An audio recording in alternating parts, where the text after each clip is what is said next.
एक मिनट बचा है. Hello ma'am, good morning. Good morning. Good morning. Good morning ma'am. Good morning Vinci ma'am. Good morning.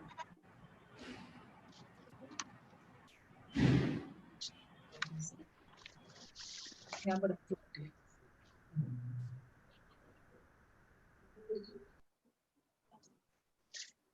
Camera on है. आज की मेरी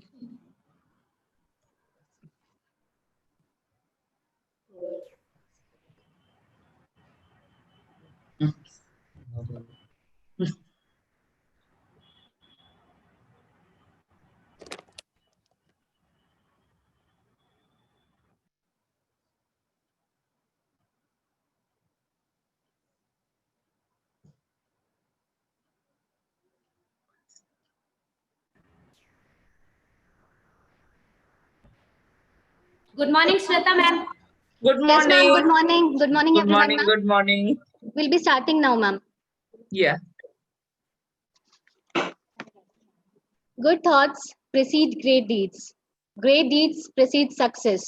And success comes to those who have the willpower to win.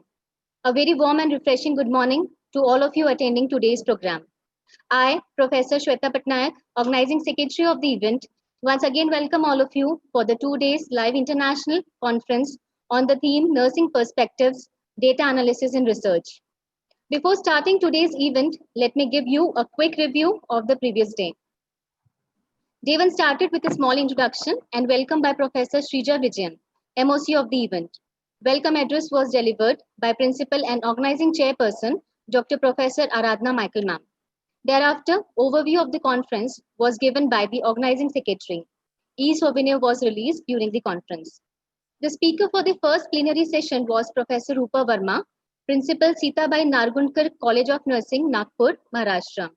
Madam explained wonderfully about importance of analyzing data in research. The second speaker of the session, Dr. Anil Sharma, Principal MTIN Charusat, Gujarat, gave an in-depth explanation about data analysis in qualitative research. After completion of the queries, it was a lunch break for all. The post-lunch session started with oral presentation with Professor Rakhi Panse as the convener. Total 10 participants presented their research papers. The judges of the competition are Ms. Susan Lee Blonde, Senior Lecturer from Derby, UK, Dr. Srilata Pillai, Vice Principal, PG College of Nursing, Bhilai, Chhattisgarh, and Dr. Professor M.S. Vinci Ma'am, Principal, Bombay Hospital College of Nursing, Indore. With this, day 1 got concluded. Today, we are again gathered here virtually to gain some more knowledge, some more experience on data analysis and research. We'll start with oral paper presentation now and then continue with the plenary session. Thereafter, the conference would end up with the valedictory function. I request Professor Prachi Avasti, convener for today's oral paper presentation, to please proceed on. Thank you very much. Good day ahead.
Hello, happy morning to all.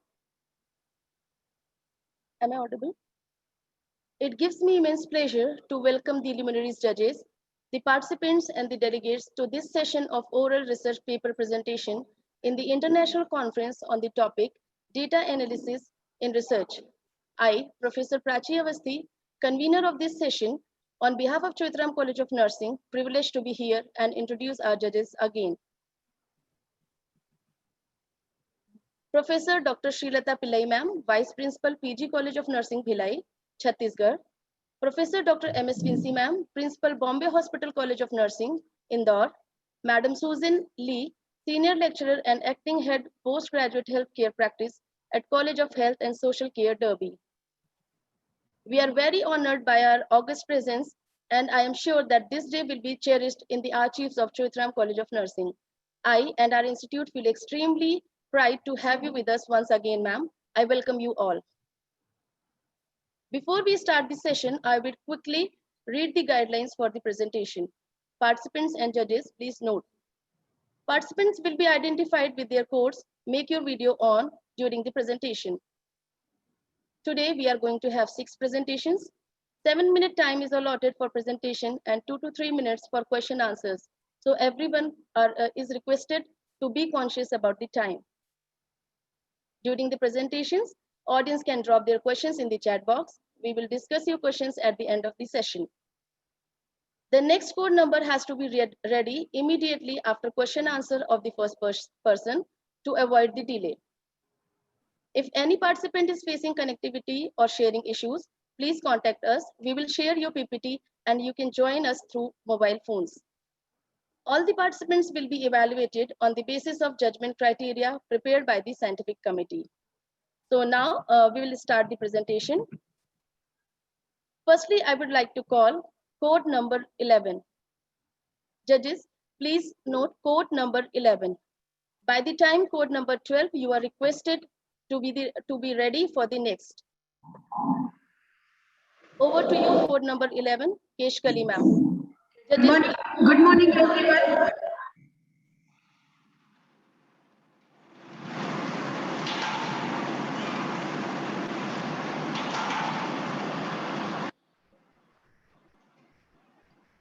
Good morning, everyone. Am I audible to each one? Yes, ma'am, you are audible. Your slides are visible. You can start the presentation. I'm Mrs. Keshkali Singh, PhD nursing scholar from NIMS University, Jaipur, Rajasthan, and my guide is Professor Dr. Tapti Bhattacharya and co-guide Dr. Amarjit Singh Chawda. The statement of my problem is I study to assess the satisfaction regarding nature of work amongst nurses working in NABH accredited and non-NABH accredited hospitals of Indore city. Objectives of my study to assess nature of work amongst nurses working in NABH and non-NABH accredited hospitals, to compare satisfaction of nurses with nature of work in NABH and non-NABH accredited hospitals, to find out association of satisfaction regarding nature of work with selected demographic variables. The background of study: NABH is a hospital accreditation process, which is not an easy task. If hospital is accredited, it means it has to fulfill all the parameters set by Quality Council of India based on its standard. To adopt and achieve the highest standard of healthcare, it is essential to practice it forever. This process requires continuous hard work and full determination of nursing staff and other healthcare workers. Nature of work means type of work or duty which is done by nurses. It matters a lot because it shows behavioral changes and mobilization of professionals to put efforts to achieve goals and objectives. In addition to continue improvement of healthcare system is also based on such services. This study supports that highest level of job satisfaction predict lower level of burnout and turnover of nurses.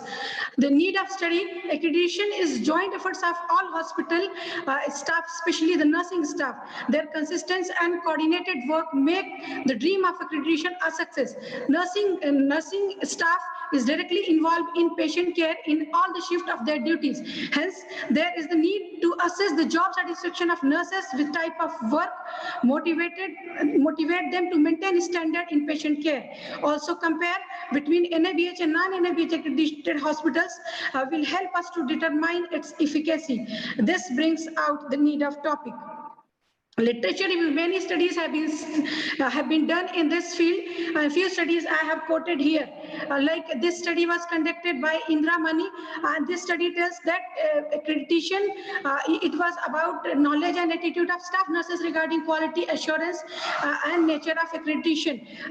This study, result of this study shows that this has been conducted on sample size of 300 nurses, and this shows the positive attitudes regarding 71% nurses have average knowledge and 58% nurses have positive attitude regarding quality assurance of NABH. And this is one more study conducted on the topic effects of head nurse empowerment program on staff nurse job satisfaction at 2 educational hospitals in Rashid, Iran. This study was conducted on 160 staff nurses, and the result shows that increased head nurses management skill can result in job satisfaction among staff nurses. Many more studies conducted in these areas, but in India, a few studies have been conducted because NABH is a newer process. Since last 10 years, only 10% hospitals and nursing homes have done accreditation process. So hypothesis for my study is there is no significant difference between satisfaction of staff nurses with nature of work in NABH and non-NABH accredited, and H1 is there is a significant difference between satisfaction of nurses, nature of work in NABH and non-NABH accredited hospitals. Hypothesis, I hypothesize, my assumption is that there may be some difference with satisfaction of nature of work between nurses working in NABH and non-NABH accredited hospitals. There may be some association with satisfaction of nature of work with selected demographic variables. Methodology, it is a quantitative, descriptive research approach is used. Quantitative and descriptive research approach is used. Independent variables, nature of work, independent variables, satisfaction of nurses working in both the settings.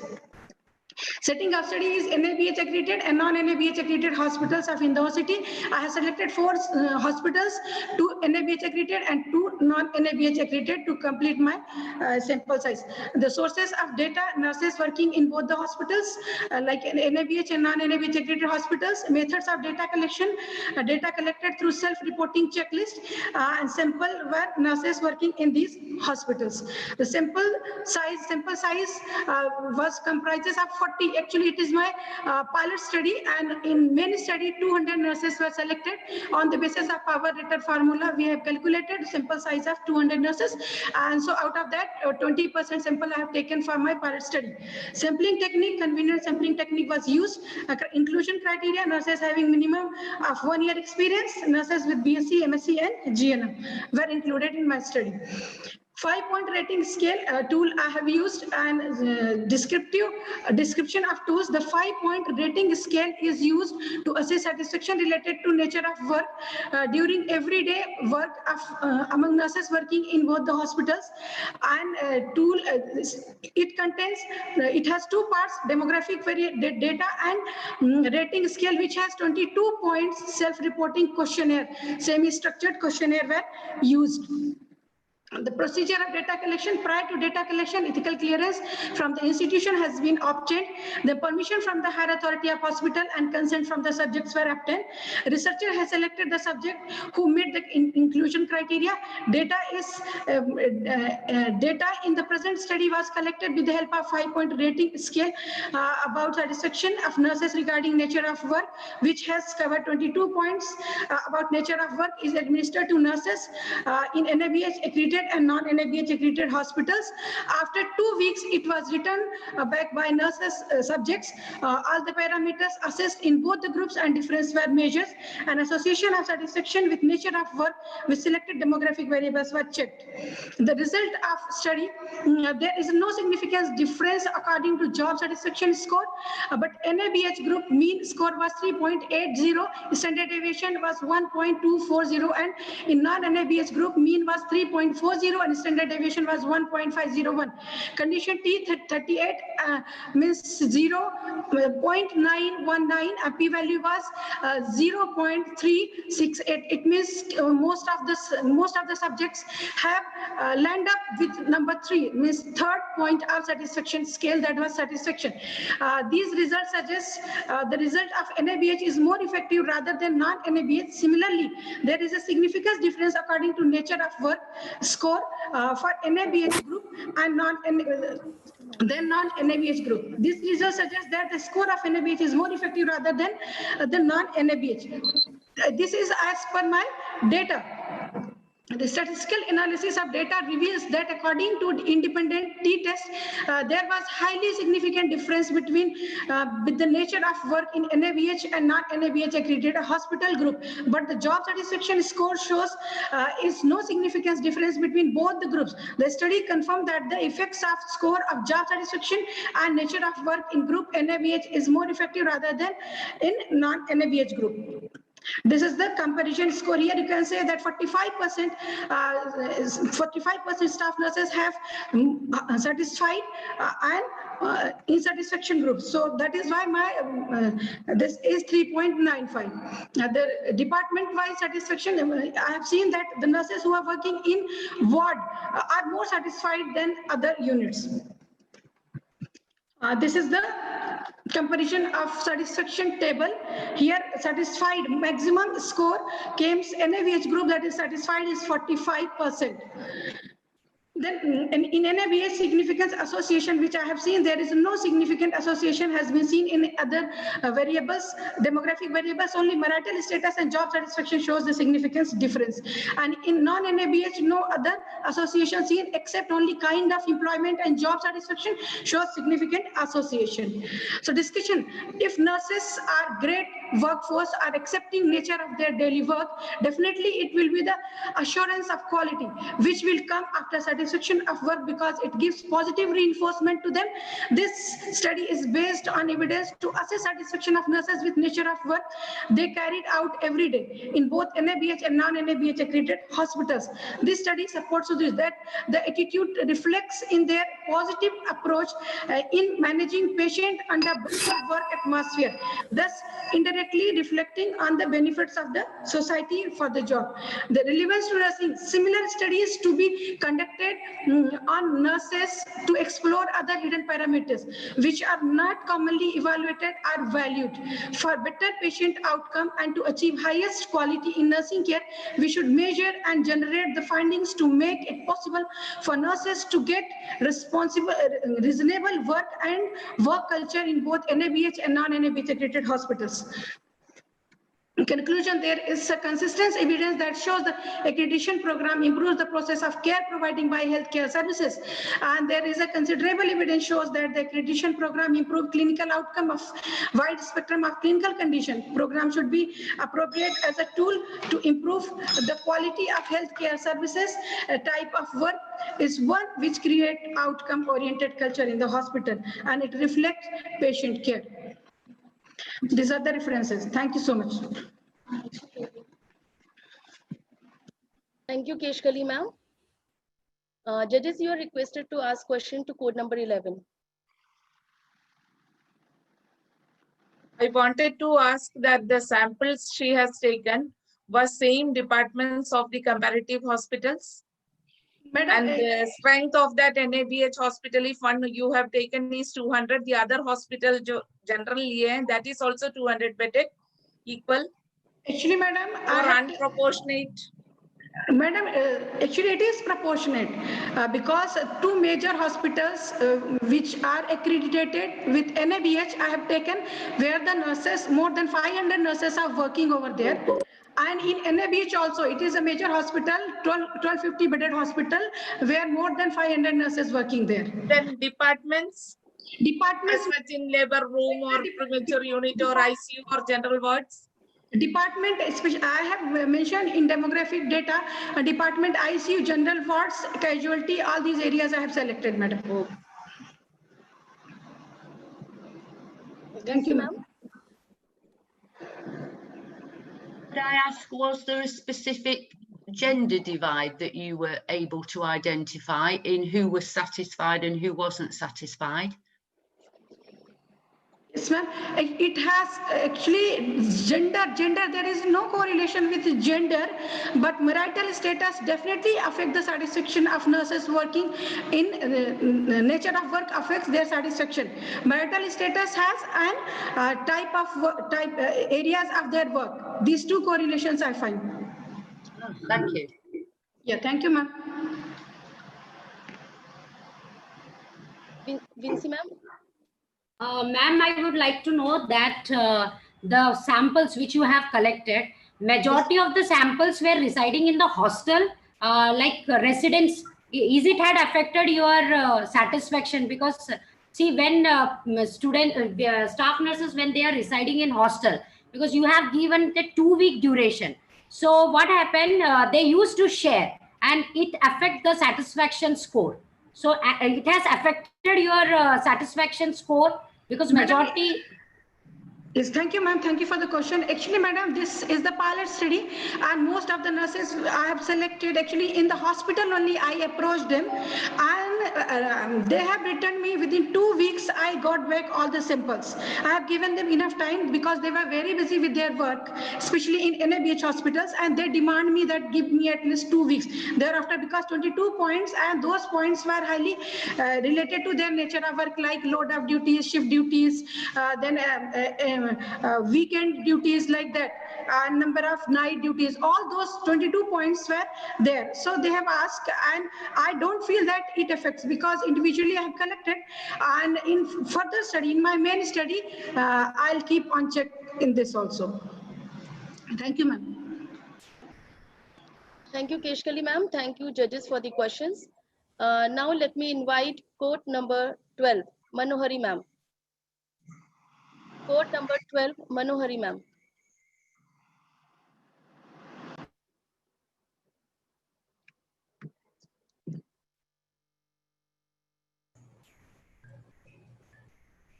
Yes, ma'am. My slides are visible.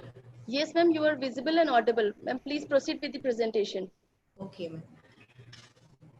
Good morning to all. Myself, Mrs. Manohari Shivakumar. I'm principal in Saraswati College of Nursing, Anwarpur, Hapur. Today, my presentation is a study to assess the knowledge of nursing personnel regarding care of units. Next slide. Next slide.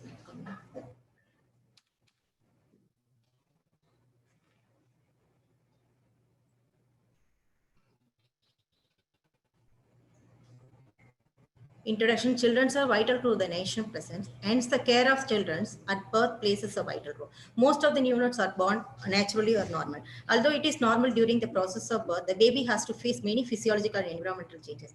Neonatal period is the period until 28 days after birth. This is the most critical period of life. Many complications and death may occur during this period if the neonate gets deprived vital needs. The neonate needs to adjust to extrauterine life to maintain normal physiological activity. Most of the newborns problems occur due to inadequate care during the antenatal period and during labor. Many a time, the cultural practice may also cause problems. The practice like birthing, the newborn soon after birth may cause a change in the thermoregulations of the baby. Objectives of the study: to assess the knowledge of nursing personnel regarding care of units, to find the association between the knowledge score with the selected socio-demographic variables. Hypothesis and assumption. Hypothesis: there is a significant association between the knowledge score and selected demographic variables. Assumption: nursing personnel will have some knowledge regarding care of units. Knowledge regarding unit care may differ with the selected socio-demographic variables. Delimitation: nursing personnel working in hospital. Material methods. Research design. Simple descriptive design was used for the study. Research approach. Cross-sectional survey approach was adapted for the present study. Setting of the study. The study was conducted in Saraswati Medical Hospital, Belagavi, Hapur. Population for the present study was all nursing personnel. Sampling and sample size. Non-probability convenience technique was used to select 60 nursing personnel of Saraswati Medical Hospital, Belagavi, Hapur, UP, who fulfilled the sampling criteria for the present study. Variable, research variable. In this present study, knowledge of nursing personnel regarding care of unit was the independent variables. Demographic variable: age, gender, religion, marital status, educational status, designation, and year of experience. Sampling criteria, inclusion criteria: participants who were available during the period of data collection. Exclusion criteria: who were not willing to participate in the study. Development and descriptions of tools used in the study. Structure knowledge questionnaire used for the data. The tool consists of two sections. Section A consists of socio-demographic data, including age, gender, religion, marital status, educational status, designation, and year of experience. Section B consists of 40 closed-ended questionnaire for assessing the knowledge level regarding care of units. Data collection procedure. Prior to data collection, permission was obtained from MS and NS from Saraswati Medical Hospital to conduct a study, 60 nursing personnel were selected by using convenient sampling technique. Informed consent was obtained from the sample by explaining the purpose of the study and assured them about confidentiality and anonymity of the subject. The data were collected by administering closely ended questionnaire regarding care of units. Data was collected from the 3 shift nursing personnel on the same day. 30 minutes were provided for the answering to the questionnaire. The major findings, majority of nursing personnel, 53.33%, or 21 to 25 years of age group. Majority of nursing personnel, 53% were males. Most of the nursing personnel, 96.66% were Hindu. Majority of nursing personnel, 55% were unmarried. Most of the nursing personnel, 88.33%, had done GNM. Majority of nursing personnel, 58.33%, had total clinic experience between 1 to 3 years. Most of nursing personnel, 90% were staff nurses. Among 60 nursing personnel, the majority of respondents, 90%, had average knowledge on care of units, and 10% of nursing personnel knowledge shows that good level of knowledge. The keys coming under poor, average, and good. Poor score 1 to 13, frequency 0%, 0. Average score 14 to 26, frequency 54%, 90. The good score is coming under 27 to 40, frequency 6%, 10. Overall, mean median standard deviation percentage of nursing personnel knowledge and care of unit shows that they had 10.72 mean knowledge score. And then median range, the mean median standard deviation, mean percentage percentage is coming under area wise. I divided 4 parts: the introduction, physiological adaptation, immediate care of newborn, routine care of newborn, grand total. Area-wise, overall mean standard deviation, mean percentage, median mode, and range of scores shows that mean knowledge scores reveals that nursing personnel had more knowledge about physiological adaptation aspect, 30.39%. In routine care of newborn aspect, nursing personnel had knowledge, 30.13%, plus or minus. And in immediate care of newborn aspect, nursing personnel had knowledge, 25.99%, plus or minus. And less knowledge in production aspect, 13.58%, plus or minus. And then variables and knowledge score of subject on care of newborn, there was no significant association between the knowledge score and selected demographic variable like age in year, gender, religion, marital status, educational status, designation, year of experience at 0.05 level significant. Conclusion from the findings of present study, it can be concluded that most of the nursing personnel had average knowledge regarding care of newborn or aspect, introduction, physiological adaptation, immediate care of newborn, routine care of newborn. The nursing personnel who had more working experience and other what they belongs to age group above 40 had more knowledge than other age group. Nursing personnel, good knowledge scores were obtained from nursing personnel who had more experience, scored more than others. Recommendation: on the basis of finding, it is recommended that the similar study may be replicated on large samples. The similar study can be conducted to evaluate the effectiveness of knowledge of nursing personnel regarding the care of newborns in selected hospital. A comparative study can be done to assess the knowledge of nursing personnel regarding care of units in selected hospital. This is my reference. Thank you.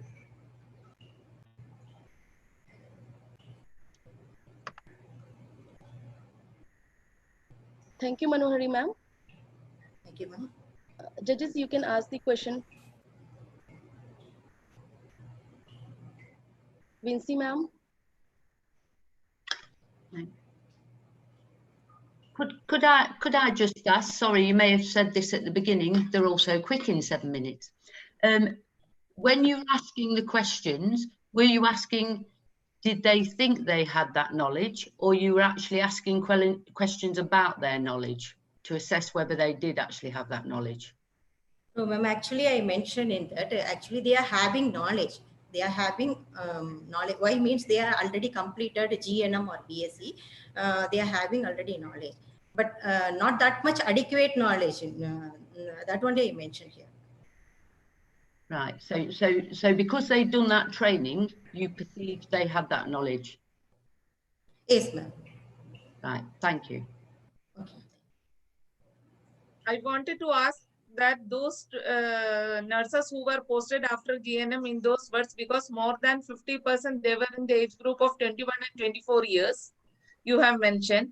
So previously, prior, they were trained before their postings? They had some orientation or any programs? Yes, ma'am. That They, 3 months orientation program or something in that particular neonatal unit? no, ma'am, Did they actually give? how, yes, ma'am, we given. Because that too makes a difference. Induction programs and orientation programs, that part also you'll have to identify. Okay. Because I don't think after GNM and directly posting for Yes, practical ma'am, yes, ma'am. because we don't know from Yes. where all Yes, ma'am. those We are also doing like this, ma'am. After selecting that means recruiting the peoples, 3 months orientation like we will do. so We are that doing. also in your demography you'll have to find that question also. Yes.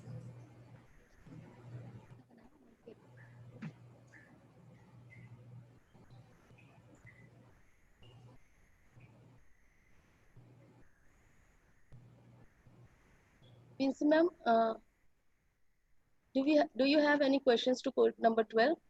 No, no. Okay, ma'am. Shall we continue, ma'am? Okay. So now let us listen to code number 13. Narani Sahu, ma'am. Code number 13. Yes, I'm present. I'm just sharing screen.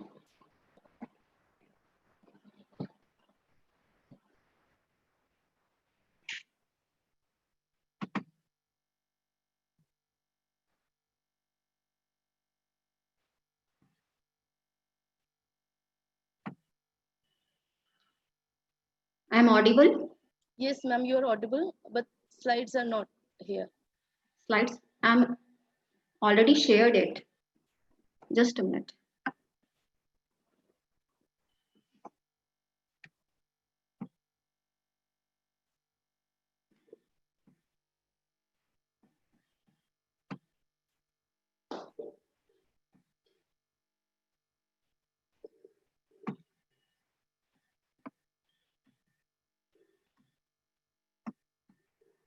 Ma'am, shall I share your slide? Yeah, yes, ma'am. Yes, ma'am. Sure, sure. Thank you, ma'am. Just a minute, ma'am. Yeah. Yes.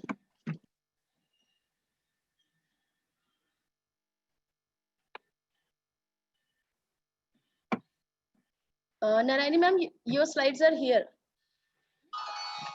Just a minute, ma'am. Ma'am, yes, ma'am. Yes. Your time starts now, Narayani, ma'am. Yes, ma'am. Thank you, ma'am. Okay, thank you. A very good morning to all the judges, Principal ma'am, Principal Aradhna Michael madam, Chautram College of Nursing, all the organizers, and dear participants. Myself, Mrs. Narayani Sahu, Principal from Srimati Sudha Devi Memorial Government Nursing College, Kabirdham, Chhattisgarh.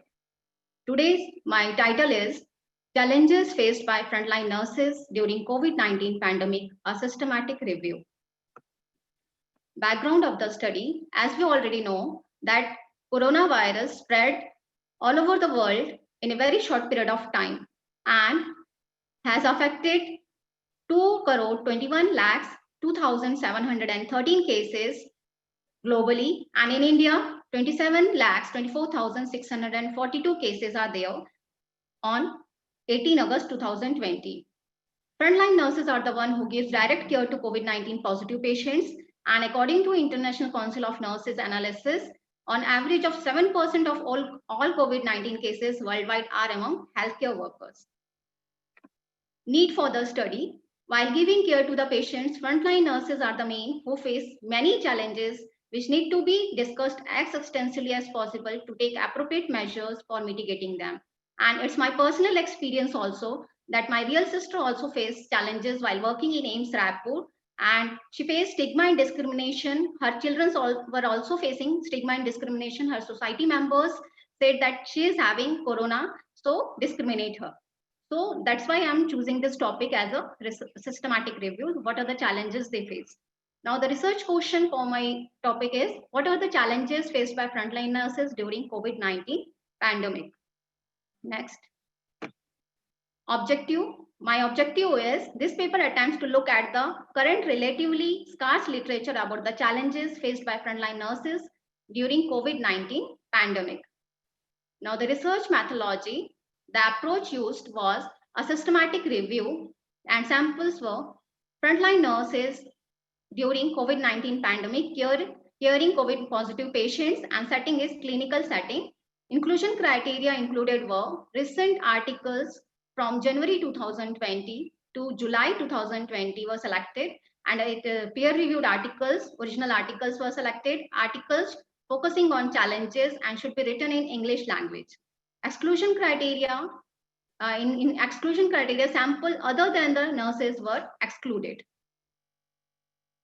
Procedure of data collection. Here, I have done literature search, a systematic review of recent available literatures from January 2020 to July 2020 was performed in PubMed, Google, and Google Scholar by using key terms, and found total 37,564 articles. And after that, screening of studies were done, and articles were excluded that will not meet the inclusion criteria. Selection of studies. Total 37 studies were included which met the criteria. After that, data extraction and drafting the manuscript. Here, few coding sheets are there, which I have prepared. That first title is the experiences of healthcare providers during COVID-19 crisis in China, a qualitative study. Next. Second, a qualitative study on the psychological experience of caregivers of COVID-19 patients. Here, findings, they have positive and negative emotions both. Next. Next, exploring the challenges faced by frontline workers and health and social care amid the COVID-19 pandemic, experiences of frontline workers in the English Midland region, UK. They are also facing some of the challenges, lack of pandemic preparedness, shortage of PPE, etc. Next. Next title is Prevalence of Depression, Anxiety, Insomnia among Healthcare Workers during COVID-19 pandemic. Here also anxiety, depression, insomnia were prevalence among healthcare nurses. Next. Now the result of systematic review are the challenges faced by frontline nurses were, next. Here, that they have shortage of personal protective equipments, stigma and discrimination, poor sleep quality and stress, fatigue, discomfort and helplessness caused by high intensity work, fear and anxiety for concern for patients and family members, working in a totally new context, experiencing moral injuries, then evolving PPE guidance and shortage of staff is there because of quarantine period also, then challenges in enforcing social distancing, lack of pandemic preparedness, fear of becoming infected and infecting others, exhaustion due to heavy workloads and protective gear. So here there are a few challenges which the nurses have faced during this COVID-19 pandemic. Next. Discussion. Here, as we already seen that there are many challenges which the nurses have to face, frontline nurses. So for that we have to do strategies, we have to make strategies to solve them. For that, resilience and the spirit of professional dedication helps to overcome these challenges. Regular and intensive training is necessary to promote preparedness and efficacy in pandemic management. Comprehensive support and counseling, mainly psychological counseling, is very necessary to safeguard the well-being of frontline nurses. Relevance to nursing profession.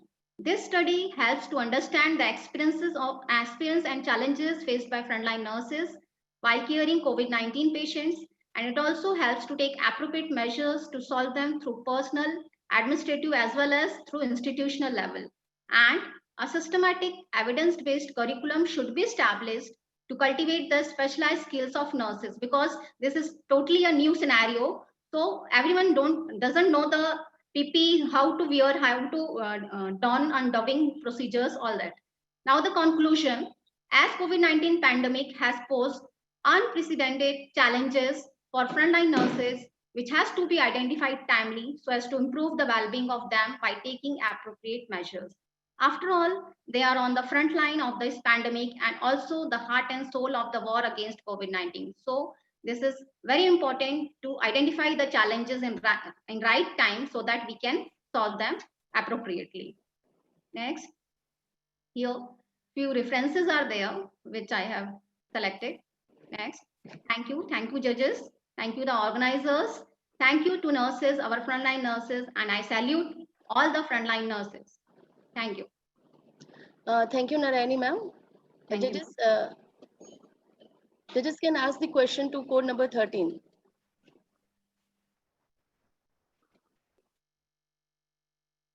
My question to you, ma'am, is that in Yes. PCODE, what was the time duration of your data collection? Ma'am, it is 1.5 months, ma'am. Okay. I don't have any questions this time, thank you. Thank you, ma'am. You had taken samples, both nurses and doctors also, no? No, ma'am. Only No. nurses. Only nurses. Frontline nurses.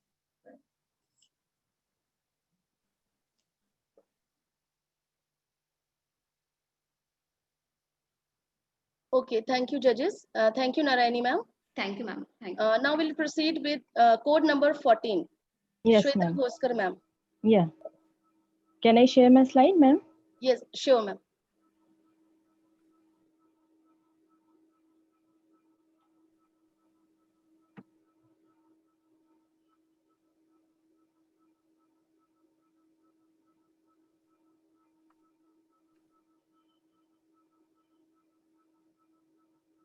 Okay, Shweta ma'am, Okay. your slides Yeah. are visible and you're audible. You can start the presentation. Yes, yes. Good morning, respected principal madam and organizing committee and all the judges and participants. Myself, Shweta Bhoskar, my code is 14 and my oral paper presentation in on pilot study. I'm PhD scholar.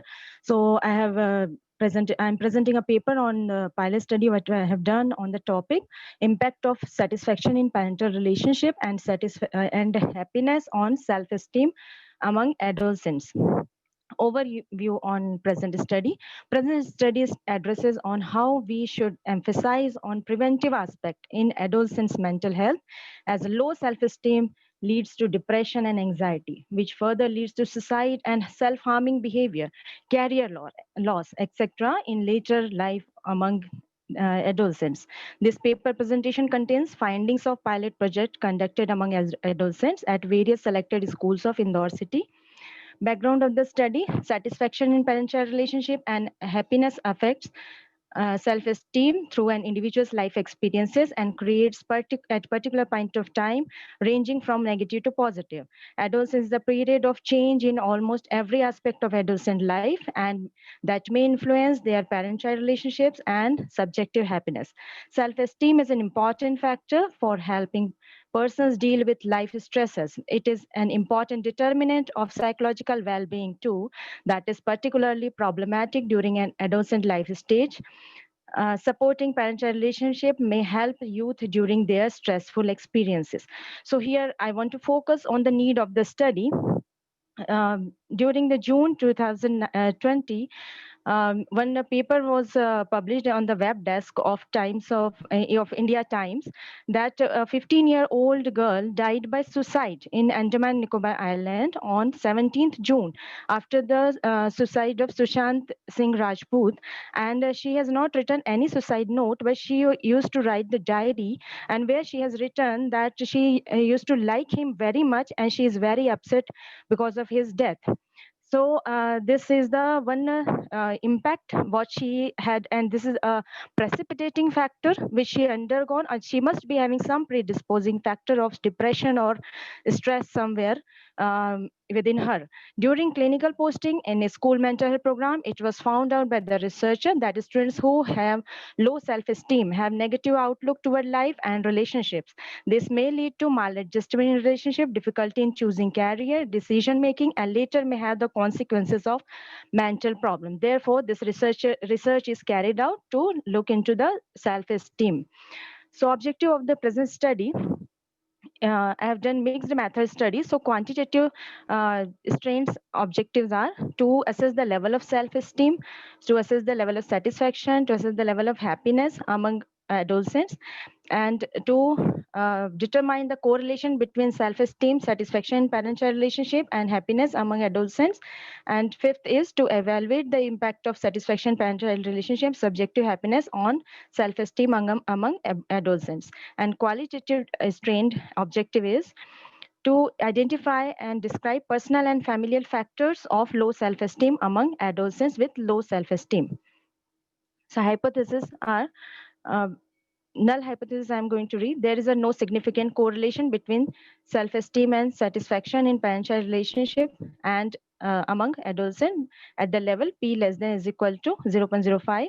There is no significant correlation between self-esteem and subjective happiness among adolescents at level 0.05. And there is no significant impact of satisfaction in parent-child relationship and subjective happiness on self-esteem among adolescents. So for a review of literature, I had reviewed 1936 literatures, and systematic review are also done, and that I published in this thing journal, and total 161 reviews I had reviewed for this study. So methodology, research approach, mixed method approach, research design, sequential explanatory design is used, and quantitative data collection, analysis of complete set of sample size 55 because it is pilot study, and qualitative sample comparatively small, that is only one is drawn from the main set of sample size, and then phase 3 entire analysis and interpretation will be done. Population is adolescents and accessible population, adolescents of selected schools in Indore division, and sampling technique, simple random sampling technique is used.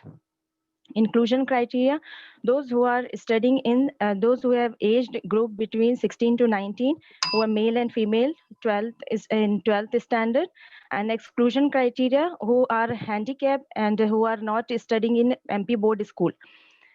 And tool, these are the tool, total 6 tools I have used, ABCD for quantitative and ENF for qualitative. And same thing I have written in the quantitative and qualitative data collection. In quantitative, I see here descriptive analysis done, and here major age group is between 18 years, and gender mainly female were there, and family is nuclear. They belong, majority of them belong to nuclear family, and the number of siblings, one sibling major of them were having, and most of them were eldest in their family, and they were mostly from the private school.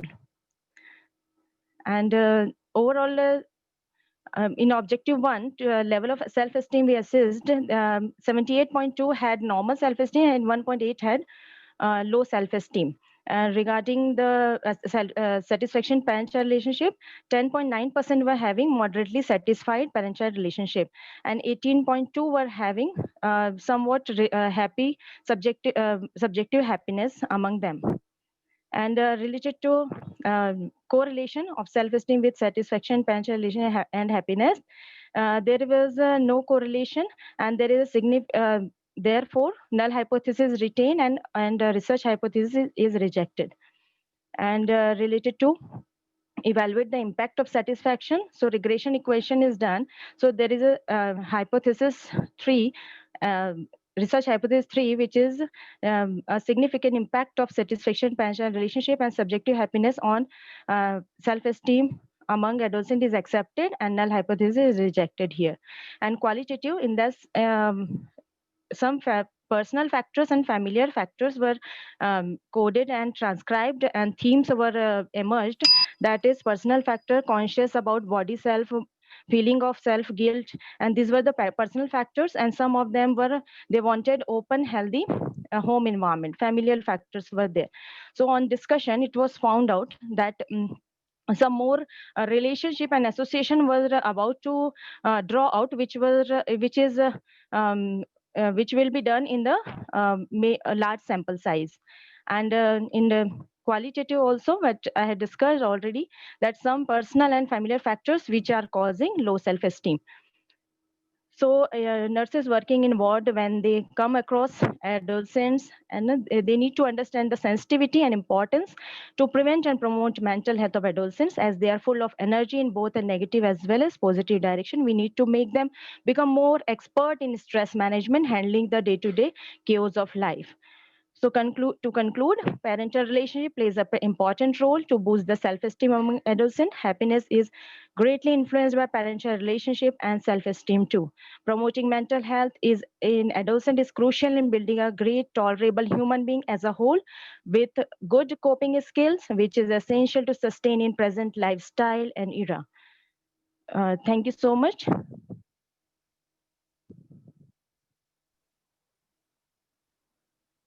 Thank you so much, Shweta ma'am. Now our participant is ready to take the question. Judges, please, if you have any questions. Could I ask, how did you actually get the one qualitative person that you interviewed? Madam, first I had taken the target population, 36 countable population of students who are studying in 12th standard.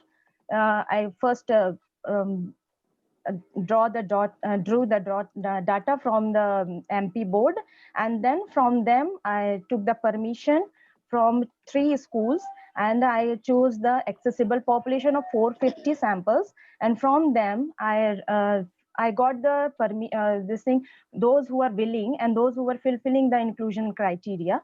So 68 respondents I got, and out of 68, those who filled the form completely, 55 samples I got, madam.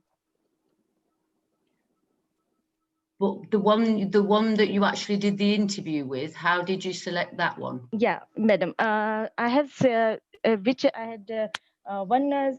My section B is there.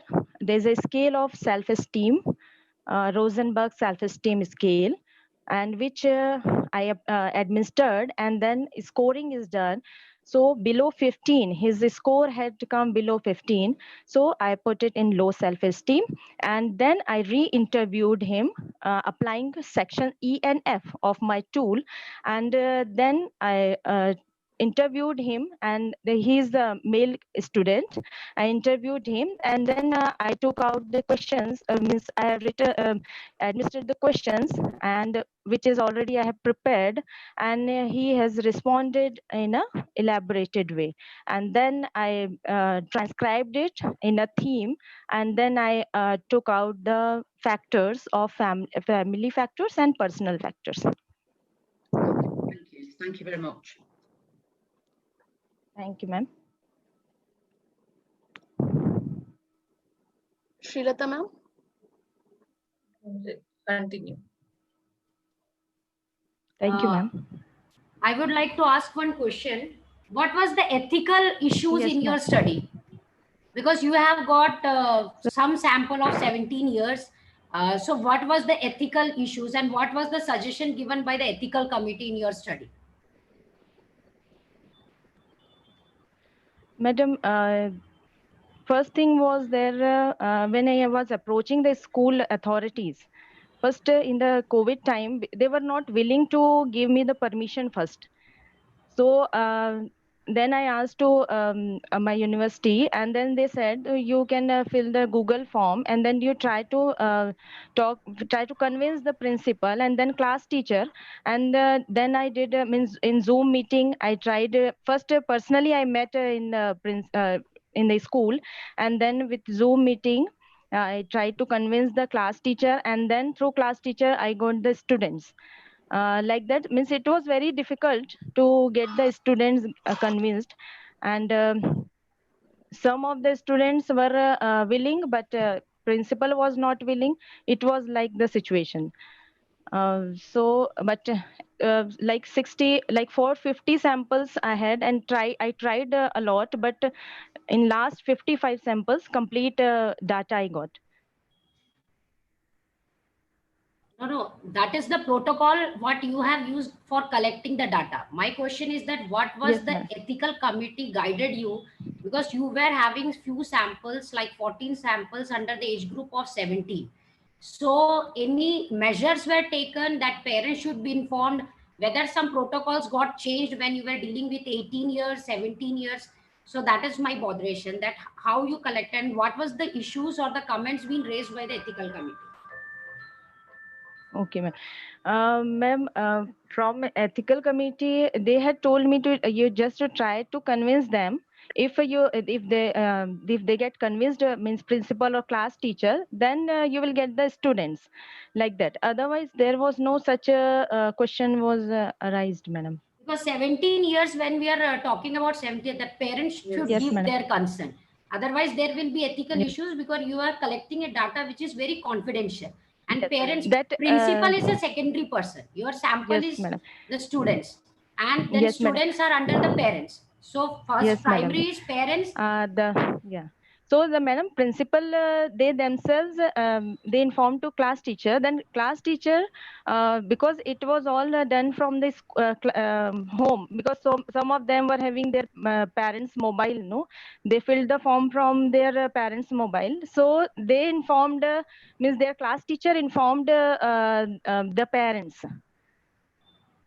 So those who were willing, then they only filled the form, madam. Okay. Yes, madam. Thank you, ma'am. Thank you, judges, and thank you, Shweta ma'am. The Thank you, time ma'am. invested in knowledge pays the best dividend of our life. Now we are going to have our last presentation as code number 16 is not able to join us today. So let me invite code number 15, Mr. Vipin. Code number 15, Mr. Vipin. Yeah. Good morning. Madam, I'm Yes. audible and visible. Yes, your slides are visible, Mr. Vipin, and you are audible. Please start the presentation. Okay. So good morning to one and all present here, judges and organizers. Myself, Vipin Wagaria, working as an assistant professor in Charatar Institute of Science and Technology, Charochet at Gujarat. And this is all about my PhD studies. It is a pilot study. And the title of topic is Develop and Validate Quality of Life Tool for Children Diagnosed with the Epilepsy, a pilot study. The background, epilepsy is a neurological condition in which child has a recurrent episode of a seizure, and the quality of life is all about the freedoms of taking any enjoyment in the life, especially for the children. A need for the study. There are various tools are available into the market and especially into the Western countries, but these old tools are not feasible, especially in our Indian scenario due to some cultural and traditional issues. And due to that, there is a need for development of a new tool. The Gujarat having a prevalence of epilepsy that is 2.8 to 3.5 for every 1,000 children. The objective of the study is develop and validate a quality of life tool for the epileptic children. And second, to measure the psychometric property of quality of life tool. The research methodology which I have used, the research approach, that is a mixed method. The research design, that is a sequential exploratory. And first, we have collected the qualitative data from 15 children. And in second phase, we have collected the quantitative data from 20 children. And then we had gone for the factor analysis.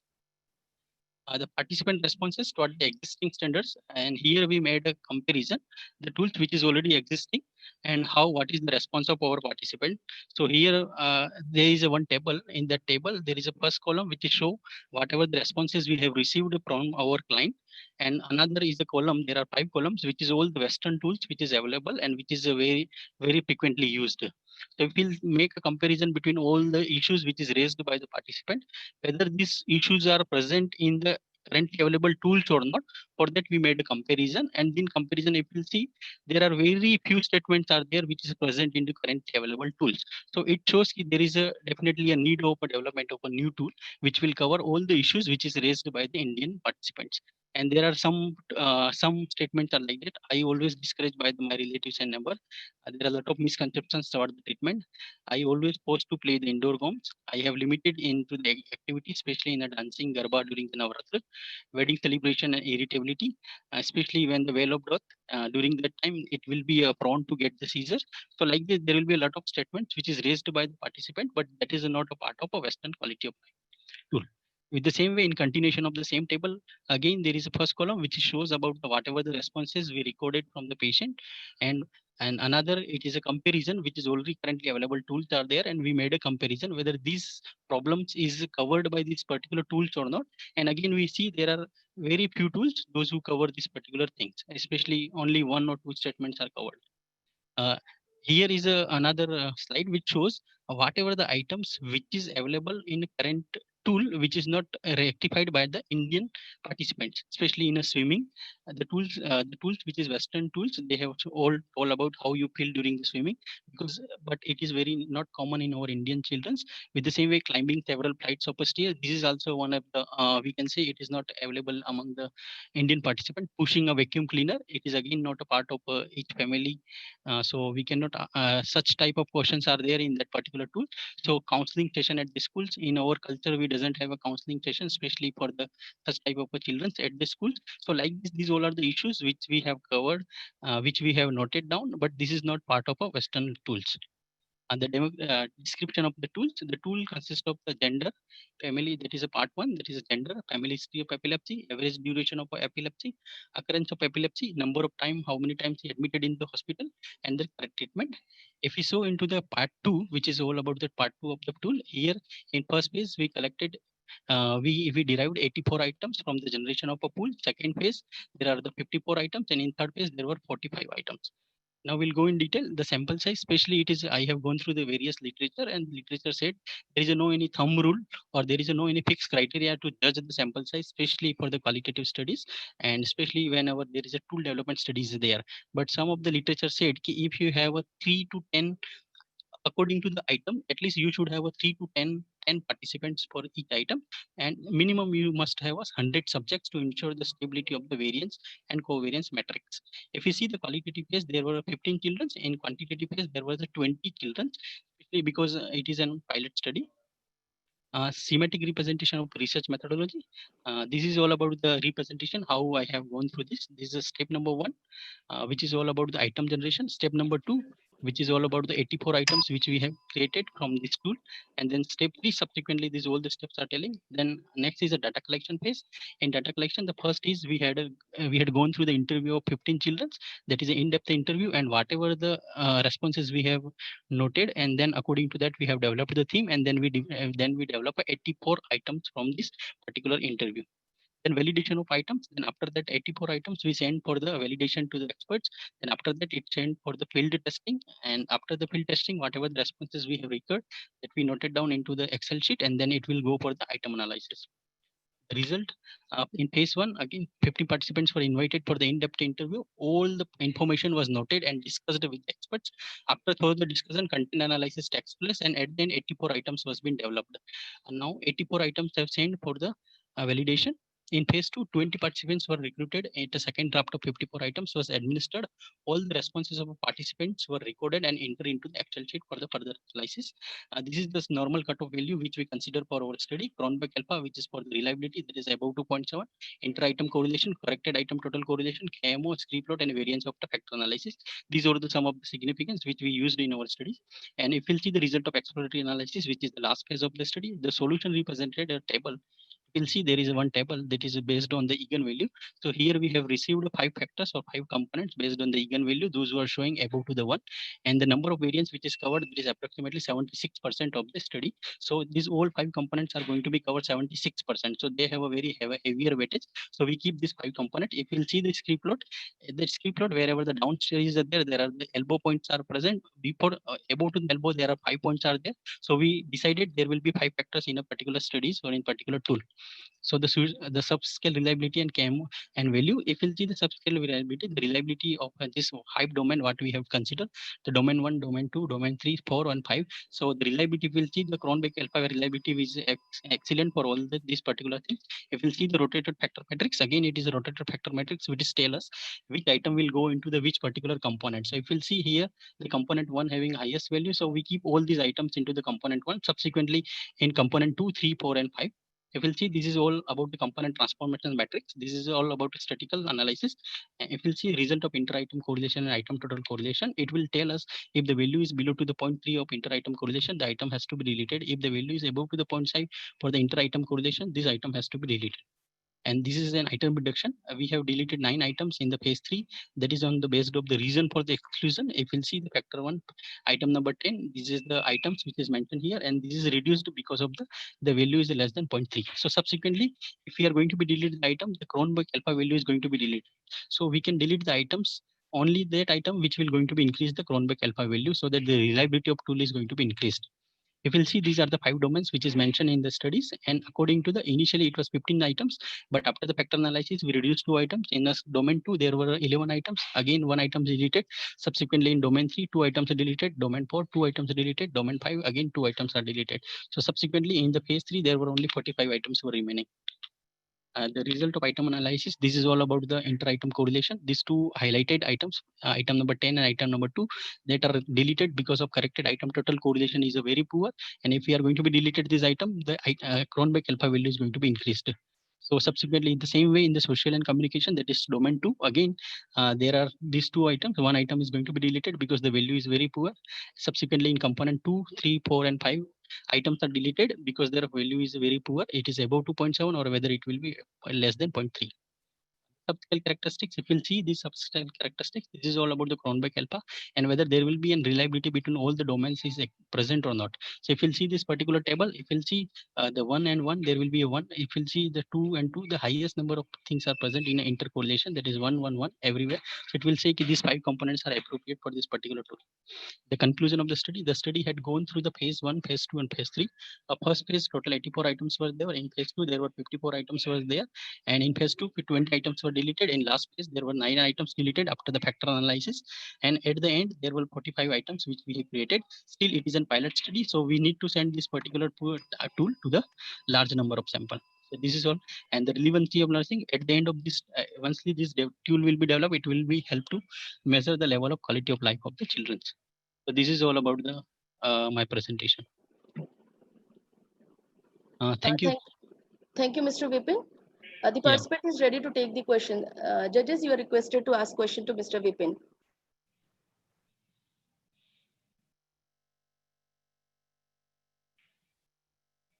I don't have any questions at this time. Yeah, ma'am. Okay, thank you, ma'am. Srilata, ma'am. Good study. All the best. Yeah, thank you, ma'am. Srilata, ma'am. Thank you. Thank you, ma'am. Vincy, ma'am. My question to you is that when you have done your qualitative study, you have created, you got various themes and what all things they have said, or what interviews from that, what all things you got, how you concluded that what you have concluded is same, what others are expecting? No, ma'am. That's why it is going to for the pool of item validation. So it will send to the 15 experts, and on the basis of that is ICVI, that is a content validity index, and that is SCY, that is a scale content validity index. On behalf of that agreement of the experts. So if it is a value is above 0.8, then only we have considered this item will be considered as a part of tool. Why you are doing that KMO test? Without that test, can we proceed? What is the importance of doing KMO test? No, if we would like to find out the efficacy of the sampling in each component, so we definitely should have a KMO. Then only you can come to know, because ultimately we are going to be get an histogram on behalf of that, and it will tell you whatever the responses you have recorded, that you get all type of responses, whether it will be 1, 2, 3, 4, 5, and then it will show you yes, it is an histogram. So then you can go with that, because if you are getting only one responses, all responses will be 1, 1, 1. So then you will not get an appropriate histograms, and it will be not helpful in your tool development. Okay. Actually, we too have done the same study. So I'm just asking that when your items were being rejected, like few of the items were being rejected, yes, have you ever felt as such that from your point of view that items were important? Yes, ma'am. It is happening. Yes, it happened. Yeah. It happened in 1 or 2 items where this disagreement was happened, because statically when we are going to be measure some items as per the statics, it is going to be deleted. But because the system is not know about the importance of that particular item, so as a become a researcher, the researcher have that liberty. He, as per his experience or as per the expert's opinion, he can involve that particular item, even it will be not loading on the factors. Okay, okay, good. Your study is super. Congratulations. Thank you, ma'am. Thank you, judges. Thank you, Mr. Vipin. I greatly remember an adage which says that people with wealth are praised at their place only, but the learned and scholarly will be praised wherever they go. And today, along with you all, I witnessed in reality. In this spirit, I would like to thank our honorable judges from my heart for giving a great experience to us, sparing their valuable time and wise judgment. Thank you, madams. May I take this opportunity to request our judges to share their views. Ma'am, please.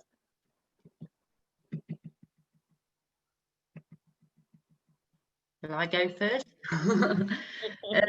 I found it extremely insightful, and the work that has been presented here over the last 2 days is just immense.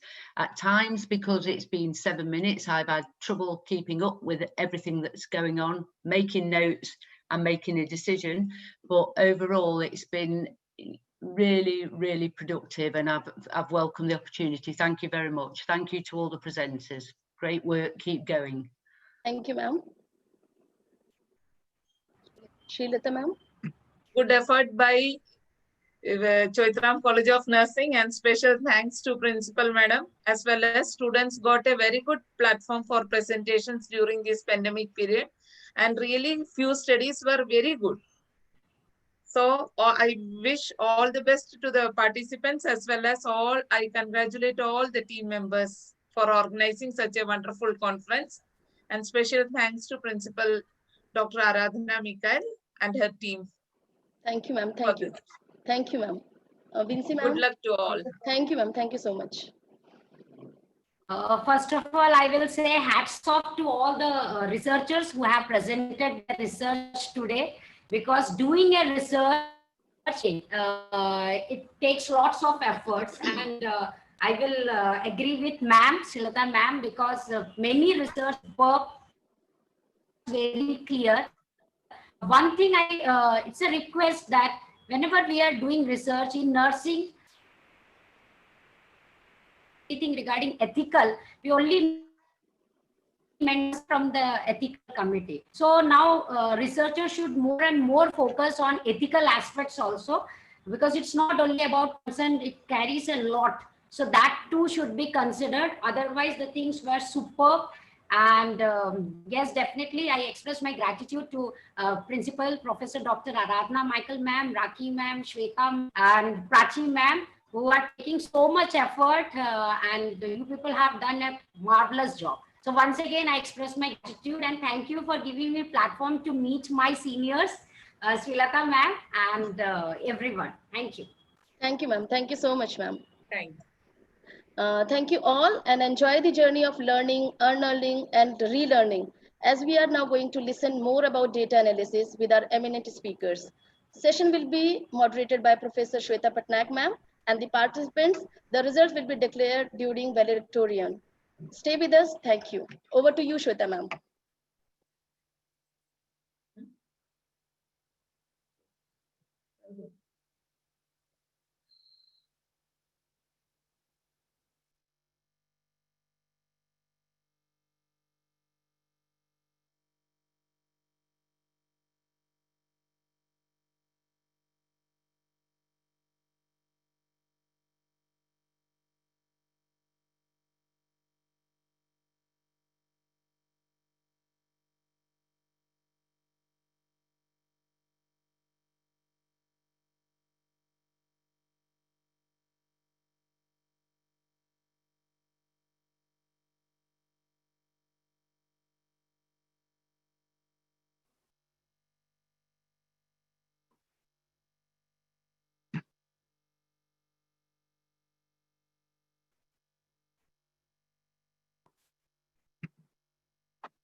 Thank you, Prachi. Well, I hope all of you had an energetic start with such brainstorming research papers.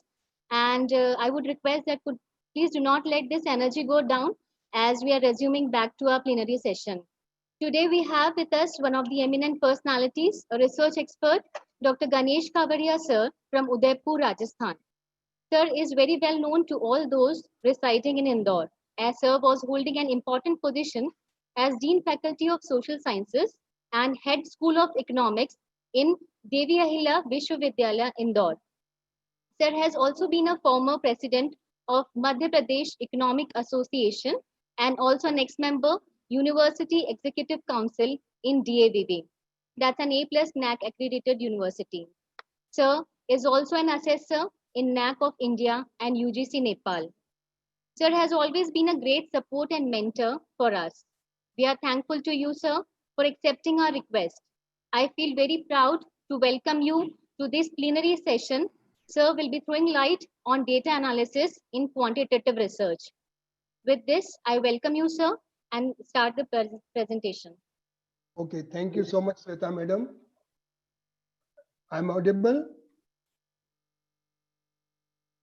Yes, sir, you are audible, sir. Okay, and my video is, my presentation is also visible? Anmol? What about my presentation? Presentation visible?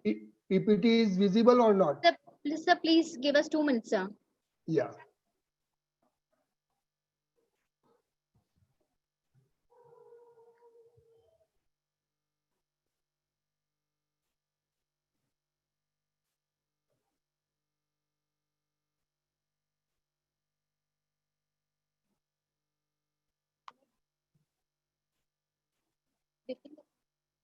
Kavadia, sir, Kavadia.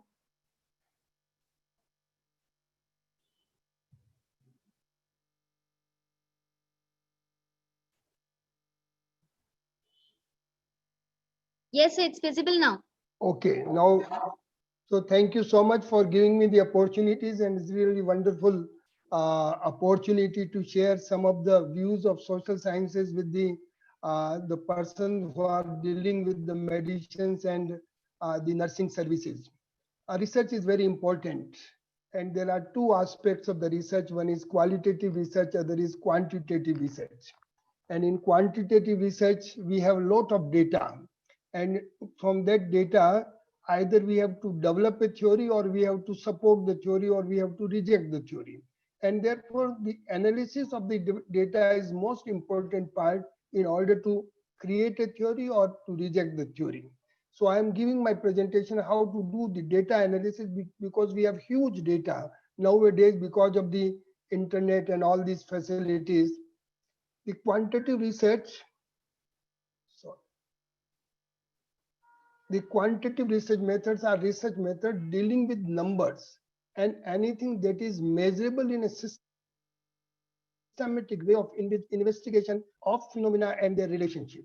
So most important part, whenever we have something by which we can measure on any particular scale or any ratio measurement, then there is a need for quantitative research. If measurable is not possible, then we don't have quantitative research. For that, we will go for qualitative research. It is used to answer the most important part of the research. It is used to answer the questions on the relationship within measurable variables with an intention to explain, predict, and control a phenomena. The most important part, what is our intention? And why we are doing measurement? We are doing measurement in order to explain the behavior. What is the reason for the COVID epidemic or coronas? And we want to explain what is the degree of intensity, what is the spread. And then we want to predict what will be the situation after a week, what will be a situation after 2 weeks. And then we want to control the phenomena, how it can be controlled. And for all that, we need quantitative data. Without quantitative data, you will not be able to explain, predict, or control the phenomena. So you are doing measurement, and the intention is to answer the question. And what is the question? So what is the spread, what is the prediction, and what is the control? And for that, we all need data. So there are quantitative research methods dealing with numbers and measurable. They are the most important parameter. And quantitative method typically begins with data collection. The most important part is data collection based on hypothesis or the theory, and it is followed with the application of descriptive and inferential statistics. These are the two very important branches when we are dealing with data. One is known as descriptive statistics, other is known as inferential statistics. Survey and observations are some examples that are widely used for quantitative analysis. How to create data, we have surveys. How to create data, we have observations. So survey and observations are tools to create the data. And after collection of the data, we need to explain the data, and for that explaining, we have a descriptive part, and then we have to inform about the population, and that is known as inferential statistics. So these are the two important. Now there are many persons who say, why we analyze data? We have information and we are doing, and then on the basis of just tests, we can say whether he is a person with high blood pressure or low blood pressure and so on. But the policy maker is interested in increasing or reducing some of the phenomena. We don't just want observation. For example, we want to increase the employment. The basic problem for all the economy is how to create the employment. And if you want to create employment, first of all, you have to measure the employment. What is the degree of employment or degree of unemployment? Without knowing the degree of employment or unemployment, you cannot increase the employment. Other parameters, everyone wants that we have to reduce the crime.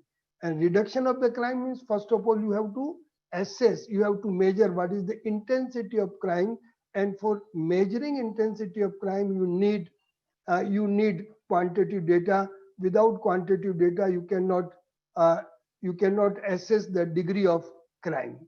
Similarly, the government has a aim to reduce the abortion practices, and for that, again, you have to measure what is the degree of abortion and all. Means all control the spread of the COVID-19.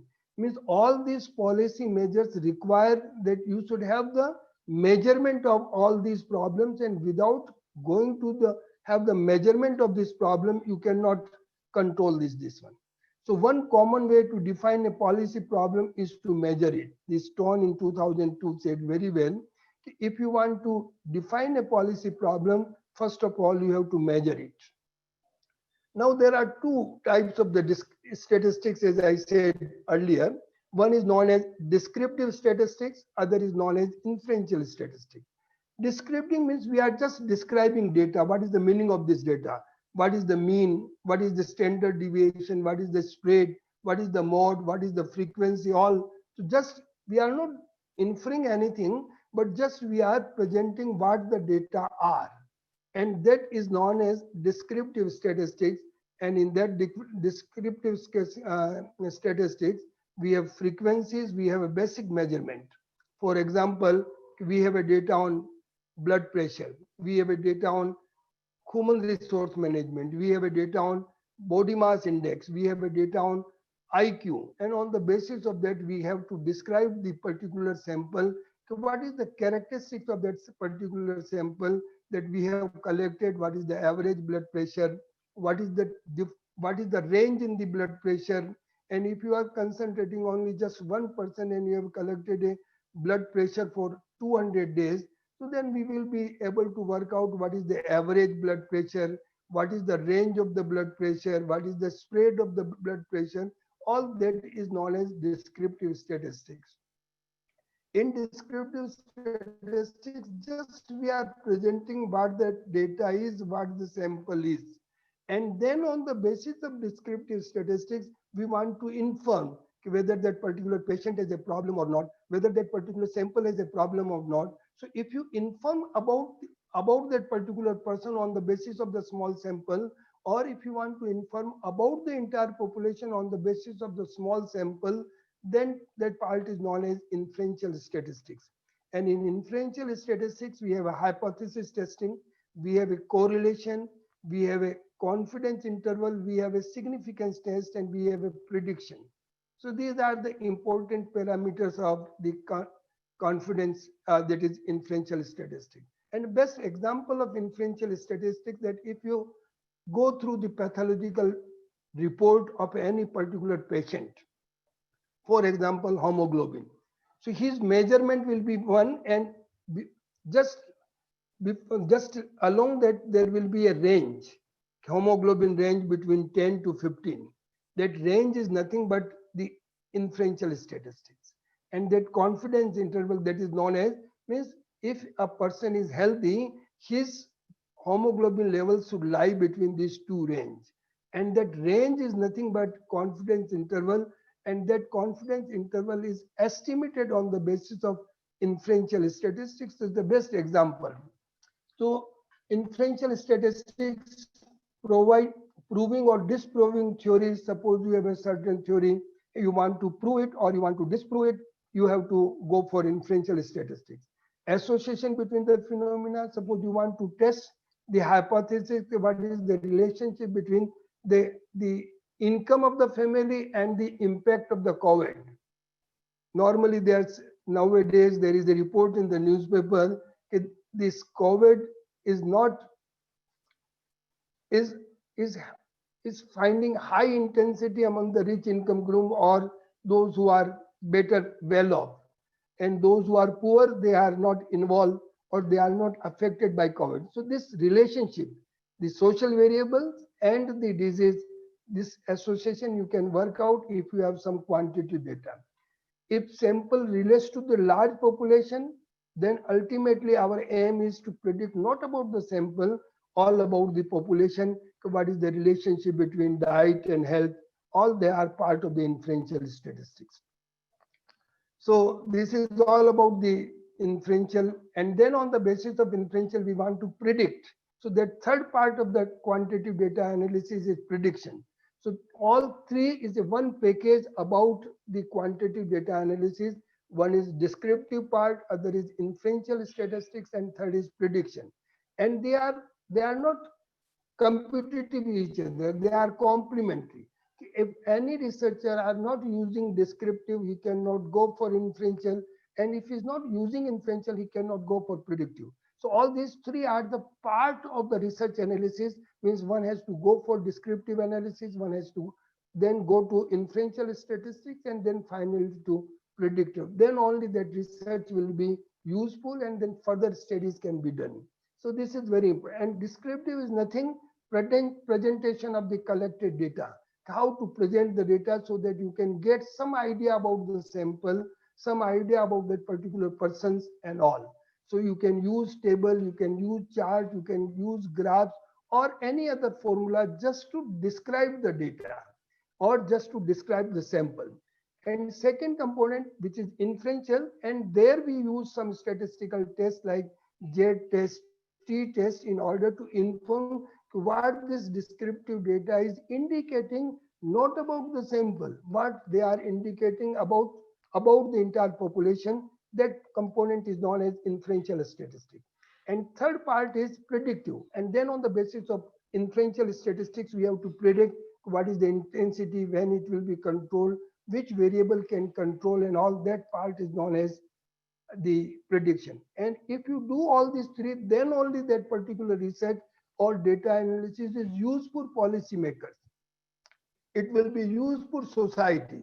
If you just describe the data and you are not doing anything, then that description has no meaning. It will not be useful for the policymakers. It will not be useful for the person or the society. So ultimate aim of the data or the research is to provide solution to the policymakers or to the society. Society should be the at large the most beneficiary of the research, and that will be possible only when your research has a three component. One is descriptive part, other is inferential part, and third is predictive part. Now, quantitative analysis usually ends with the confirmation or disconfirmation of the hypothesis. This is very important. It means we have to form the hypothesis. Either we will support the hypothesis or we will reject the hypothesis. So there are certain theories, and on the basis of theories, we are making the hypothesis. And through data, we are confirming the hypothesis or disconfirming. Researchers using the quantitative method identify one or two variables that they intend to use in their research work and proceed with data collection related to those variables. So most important part for the researchers is that you have to identify certain variables by which you will be able to do some research. If you are not able to identify variable, you cannot use quantitative research. So, and how to identify the data? Identification of data should be either on the basis of review of literature or certain theories. We cannot create hypothesis just on the basis of availability of data. We cannot use. So for collection of the data, we have to identify the variable, and identification of the variable is derived either from certain theories or through review of the literature. So research question is the most important parameter for quantitative research, and research question can be created either through certain theories or certain review of literature. If you are not doing the review of literature, you cannot create research question. And if you are not able to create research question, there is no question of identification of the variable, and there is no need for measurement of that. The process of measurement is the focus of quantitative method. So we must, and when we are doing the measurement, we must have a scale. Any scale we can measure, or we should be able to categorize either yes or no, good or bad. Even if you are able to categorize, you can do the quantitative analysis. This method is also known as iterative process, where evidence is evaluated and hypotheses and theories are refined with some technical advance leveraging on statistical approach. Means there are two ways. Earlier we were collecting data just to support the theory or support the hypothesis. But nowadays we are collecting data to create new theories. We are collecting data just to create a new theories or new hypothesis. So these two processes of data collection, and therefore quantitative data is very important. Either you want to create a new theory or you want to support or reject a new theory. So now defining data, how to measure the data, what are different types of the data. So you can say that, can the data be measured numerically or quantitatively? If yes, then measurement is there. And if you are not able to measure, you can at least categorize. For example, we cannot measure gender, but we can categorize. These are female, these are male. And then we can do the test between certain identification of parameters between the difference in the male and female approach. So here we are not measuring. What we are doing, we are categorizing. So even if you are able to categorize, you can do the research. So categorization, and then the question is categorization in how many categories? Only two categories, male and female, or many categories? And if you have many categories, again, there is a descriptive analysis. And most important is that if you are categorizing, you can use Likert scale. What we are doing in the Likert scale, what is the degree of acceptance? High degree, low degree, moderate degree, very high degree, all this to 5 categories. So though we are not doing measuring, just we are categorizing. He is first class, he is second class, he is third class, he is moderate, and then we can create a data on the basis of their rank. And this also, we are not measuring this on any scale like blood pressure or this. Just we are categorizing, and if you are able to do the categorization, you can do a lot of research and the data analysis. So whenever you have a data, first of all, you have to make this data speakable. Means it should be able to convey something. And in order to make our data conveyable, what you have to do, first of all, we have to create a certain chart. This is a bar diagram, and on the basis of bar diagram, we can see which is the country where carbon intensity is very high. Simply just without going data, without going any history, we can say that these are the countries which are problem oriented, these are the countries which are not problem oriented. So bar diagram is the simplest way of communicating our descriptive part of the statistics. This is the most important and easiest way.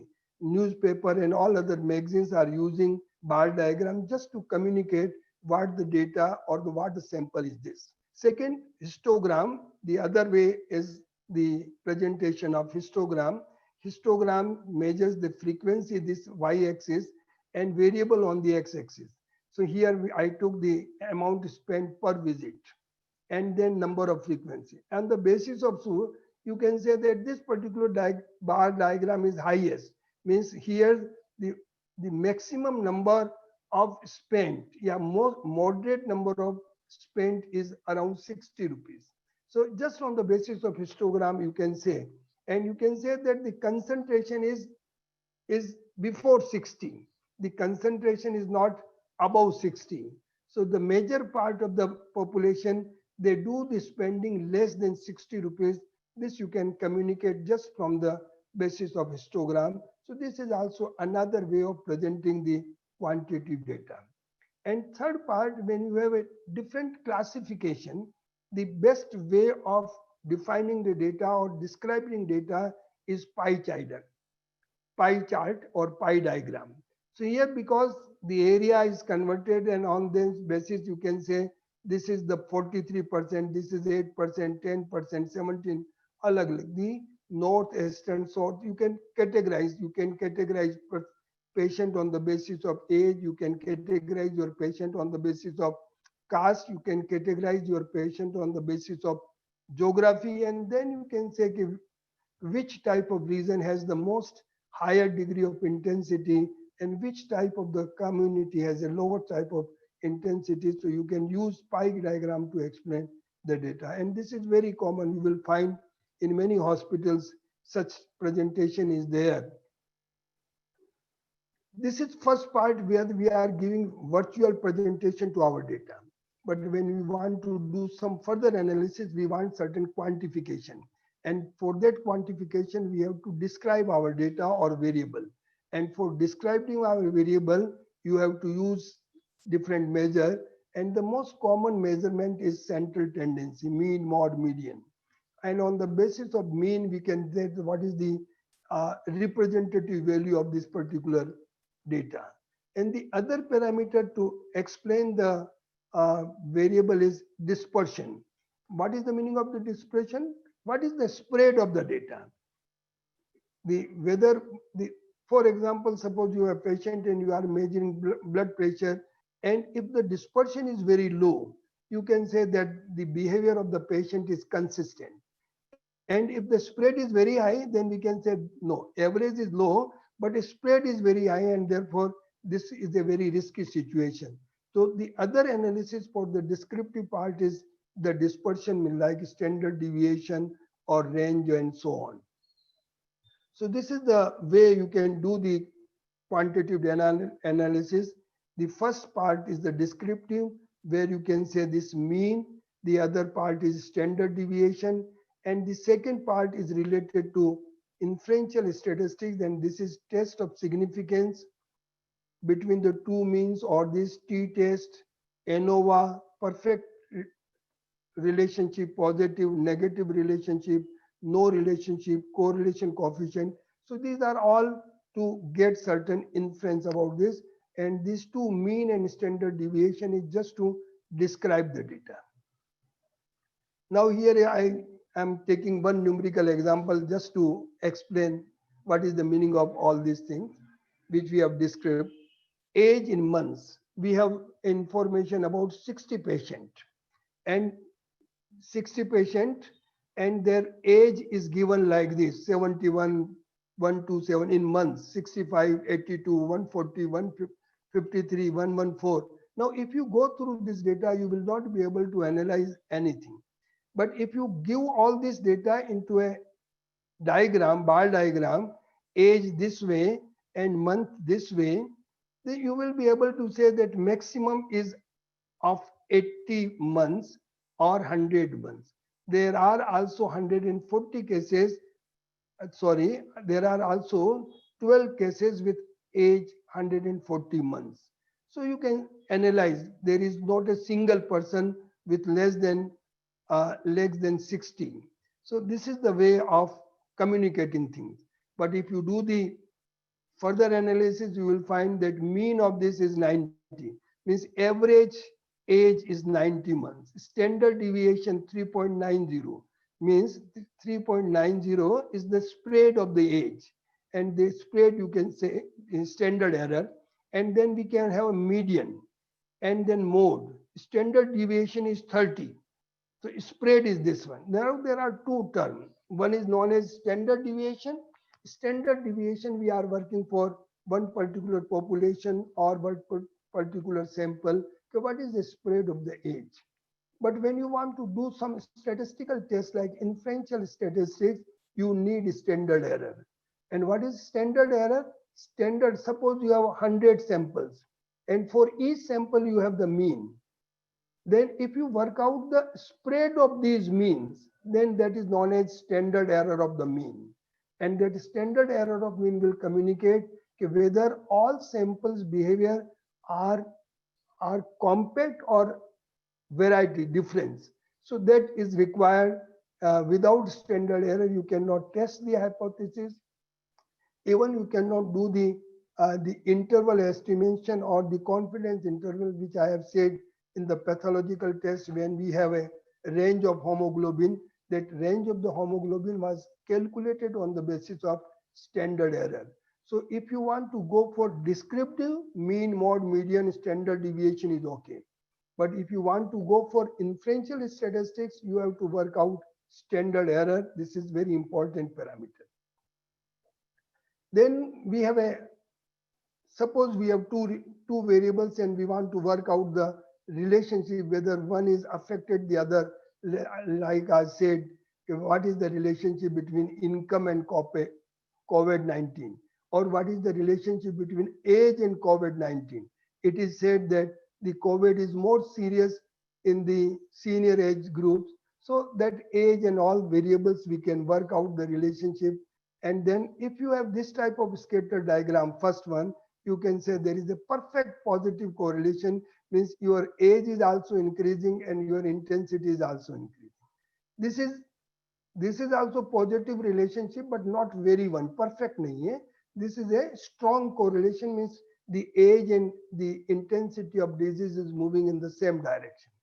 And in third, you will find that the scatter diagram is bilkul unsystematic, and unsystematic means there is no correlation between age and the intensity of disease. Like in COVID earlier, some media persons was throwing that the intensity of COVID is very high in some community and very low in this other community. But after a spread of 2 months or 3 months, now it is said that the spread is uniform. The corona doesn't bother whether you belong to A community or B community or C. So this type of relation you can work out just on the basis of correlation. This is just opposite to this one. Negative correlation means this variable and this variable are negatively related, means your age is increasing, intensity of disease is decreasing. This is the phenomena. Then you can say there are many diseases which are inversely related with the income. As income increases, the intensity of the disease decreases. Earlier it was said that TB is mostly in the low income group, but now that theory is also failed. Moderately negative correlation, not very perfect, but moderately this diagram. And this is a perfect, strong negative correlation. So just on the basis of this, we can work out what is the nature of the correlation between these two variables and so on.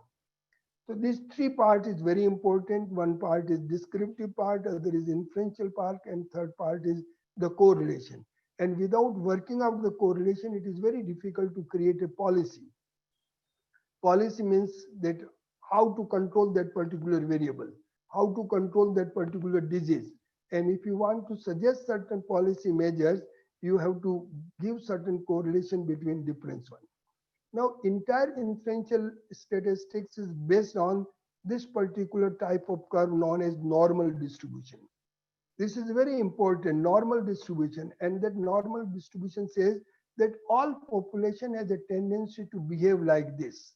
If you have a large number of items and if you plot, for example, if you take a sample and if you take a sample of different age groups and if you plot that age groups on a graph, you will find that the graph will be like this. What is the meaning of this particular graph? That the maximum number of person will be of average age. Only few will be of very low age and only few will be of high age. Concentration is around moderate. But in our India, if you work out the population age is not like this. And that's why the entire world is saying that India is enjoying demographic benefit. What is the meaning of the demographic benefit? The graph of this age distribution of Indian population is not like this, it is like this. Like this means mean is well before this peak point. The peak point is here, not here. And if you draw this particular diagram for Japan, you will find that peak is just after the mean. So this is the reason that entire world is saying that India is enjoying the demographic benefit. So all this you can work out on the basis of normal distribution. Now, normal distribution Now, suppose that, for example, in India, the behavior is not like a normal. And if behavior is not like a normal, we cannot use statistical inference, because all statistical inference are based on the basic assumption that the population or the sampling distribution behaves like a normal distribution. So we have one very important theorem, and that theorem says even if your population is not normally distributed, but if you are selecting a random sample out of that particular population, then the sampling distribution is bound to be normal. So what is important? Even if your population is not normal, and if you have picked up a random sample out of that population, then you can easily use normal distribution characteristics in order to prediction. And that's why the most important part of the sampling is that you have to select a random sample. And if you have the random sample or unbiased sample, then you can very well use your T statistics or Z statistics or chi-square for analysis of your data. So this is the reason that the statistical inference is completely based on this particular theory. Now, in statistical testing or hypothesis, there are possibilities of two types of error. Now remember, there are two components. One is known as mistake, other is known as error. Mistake is my ignorance. Error is not my ignorance. Error because I am predicting about the universe on the basis of sample, and because of the prediction nature methodology, there is a problem like there is the possibility of the error, and there are two types of error. One is known as type 1 error, other is known as type 2 error. What is type 1 error? If you have a hypothesis and somehow your data is not able to judge it correctly, then you are committing one error. Means not accepting the correct hypothesis is known as type 1 error, and this is known as alpha. And accepting the wrong hypothesis is known as type 2 error, and it is known by beta. Now, our statistical test is completely on the basis of type 1 error. So what is the possibility that we will not be able to judge the correct hypothesis? Or what is the possibility that we will be able to reject our correct hypothesis? The possibility of rejecting the correct hypothesis is known as type 1 error. Now, when we want to use this particular, we have to work out standard error. And suppose you want to test the mean of the particular sample, and what is our hypothesis about the universe, you need standard error of the mean. And this is the formula for standard error of mean, standard deviation divided by under the root n. And suppose you have a sample, then for sample, again, standard error of the mean is equal to standard deviation of that particular sample divided by under the root size of the sample. So this is the formula for standard error, and without standard error, we cannot do any test.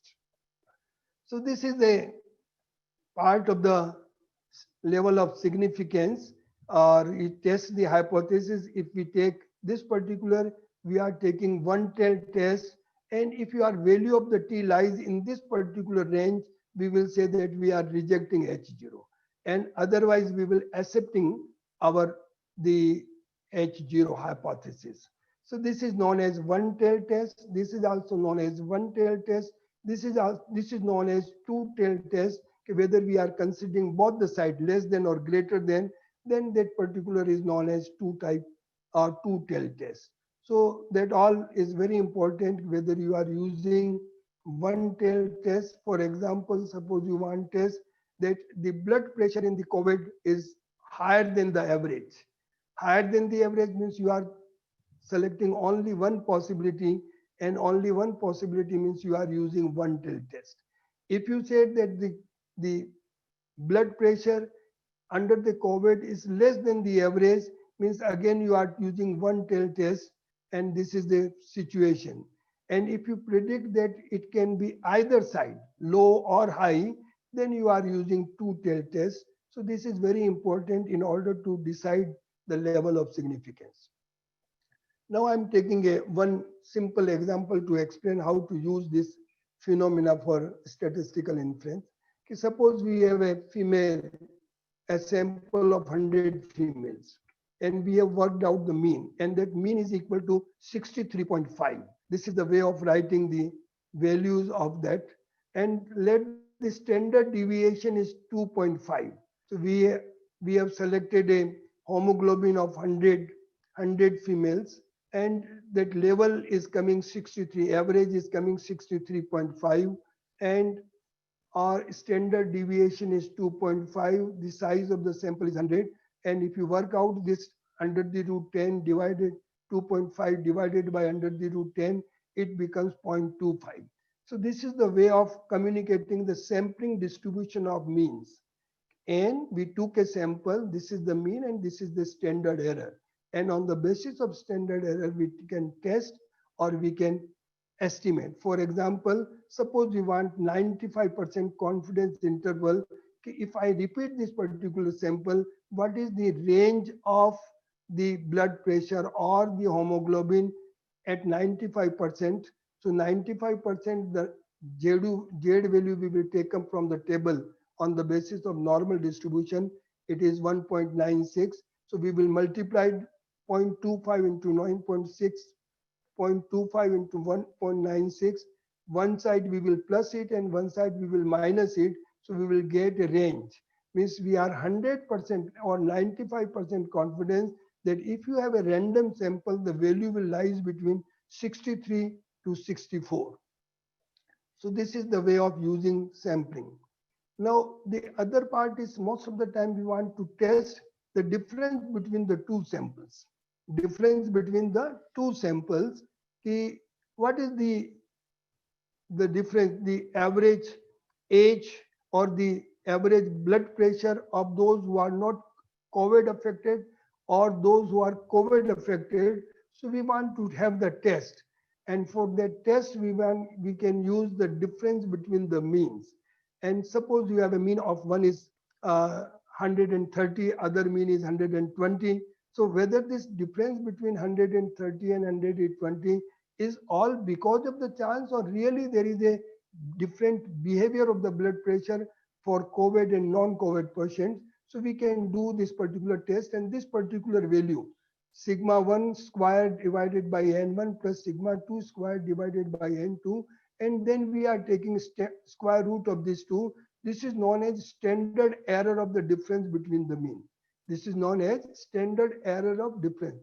So whatever statistics you are using, if you want to use statistical inference, first of all, you have to work out standard error of that particular measurement, whether it is correlation, whether it is standard deviation, whether it is mode or median. Every parameter you can work out the standard error. So this is the formula for standard error between the difference between the two means.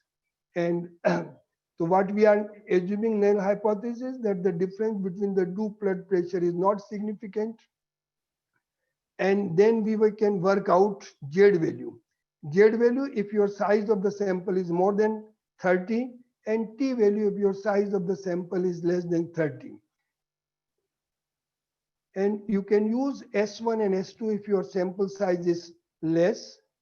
Then you can do the test.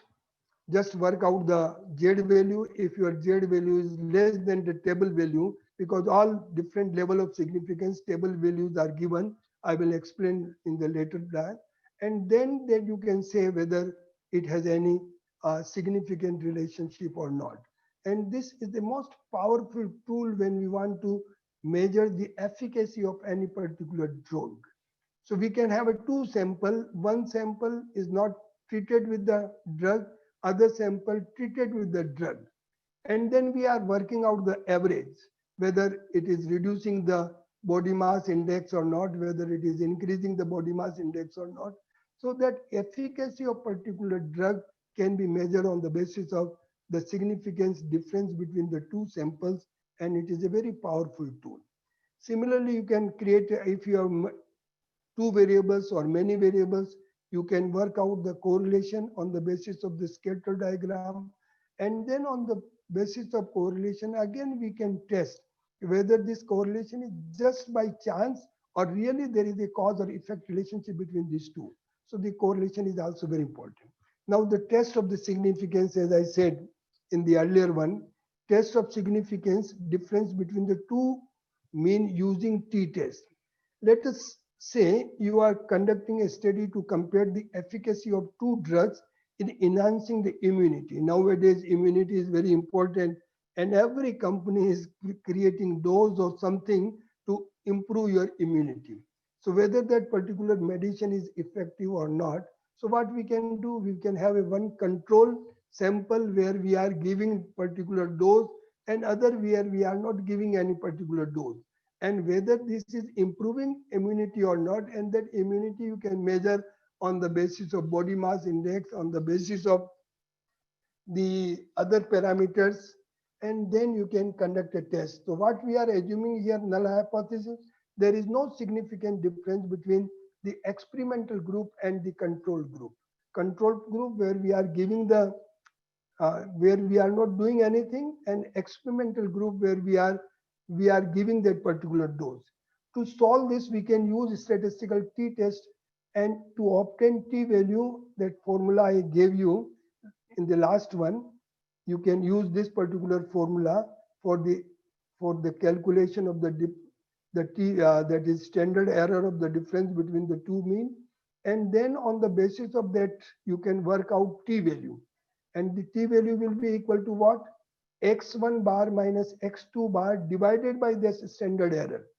Two means we have, and then divide by the standard error, you can work out the t-value. And this t-value we have to compare with the table value. We have a table value which gives that just by chance if there is the value, then that value should lie between this. If it is more than the table value, then definitely you can say the hypothesis is wrong, and there is definitely a significant difference between the control group and experimental group.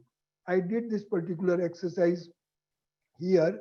In the first experimental group, the mean is 13.8 with a standard deviation 2.10.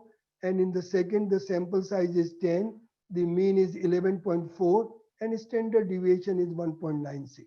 So this is make it a square, S1 square, S2 square, divide by N1, divide by N2, take the square root, you will work out the standard error of difference between the mean. And then here, the X1 bar, X2 bar, take the difference, divide by the standard error, and if you divide by standard error, your value will become the t-value. And then you have to compare this t-value with the table value. Here the table value is 2.65. And degrees of freedom is very important. 18 degrees of freedom means 10 plus 10 minus 2. 10 plus 10 minus 2 means 18 degrees freedom. And because of 18 degree freedom, and what is the level of significance? 2% is the level of significance, means only 2% chance is there that our conclusion may wrong. Otherwise, 98% we are confident that our conclusion is correct. So to obtain this one, the critical, the bigger the value, to obtain t-value 2.65 is bigger than the critical value. The formula which we have used, from that we got 2.109. Our value is greater, means our value is less than the table value. 2.65 is the table value. So we can say this value is just by chance, and there is no difference between the experimental group and control group. That is, that particular medicine or drug has no impact on the immunity boosting, and therefore this is not a valid one. So this is the way you can do the statistical inference test, and it can be. Now, if you have more than 2 samples, you have to go for ANOVA. ANOVA, you can compare the efficacy of 3 drugs, 4 drugs, 5 drugs control, and you can create a different control group on the basis of age, on the basis of education, on the basis of community, on the basis of geography, and then you can see whether this particular drug is effective in any particular age group or not. So entire world is now talking for vaccine for COVID. And the problem is that because of the varieties of population, varieties of age group, varieties of disease, it is very difficult to create a common vaccine. And that's why it is taking a lot of times and all.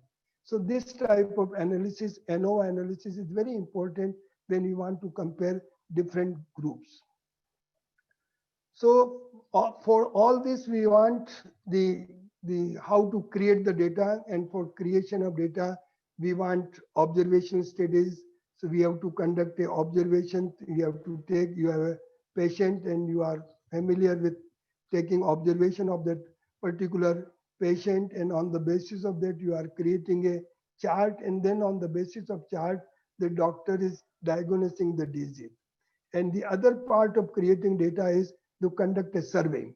And in survey, you can do different qualitative survey, quantitative survey, and face-to-face interview, telephonic interview. And all this part is what is important. The most important part for the survey is that you should be able to collect the quality data. Quality data means the measurement. Accuracy of data is most important. And for accuracy, the effort or the sample should be very precise. Your questionnaire should be very precise. Then only. And if your data is not good, you will not be able to create a good research. Types of survey, there are very important nowadays. 2-3 types of survey are there. One is known as cross-sectional survey. It means you are collecting, we want data, quantitative data, and we want quantitative data from different person at any particular point of time. That study is known as cross-sectional survey. What we are doing today, we are conducting survey, and we are collecting what is your income, what is your blood pressure, what is your hemoglobin, and so on at one point of time.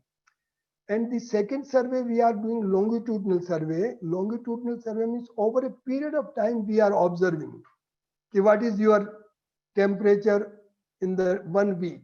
So if you collect this particular survey over a period of time, then that is known as longitudinal. And for that, we have a cohort studies, and the most important other parameter is panel studies.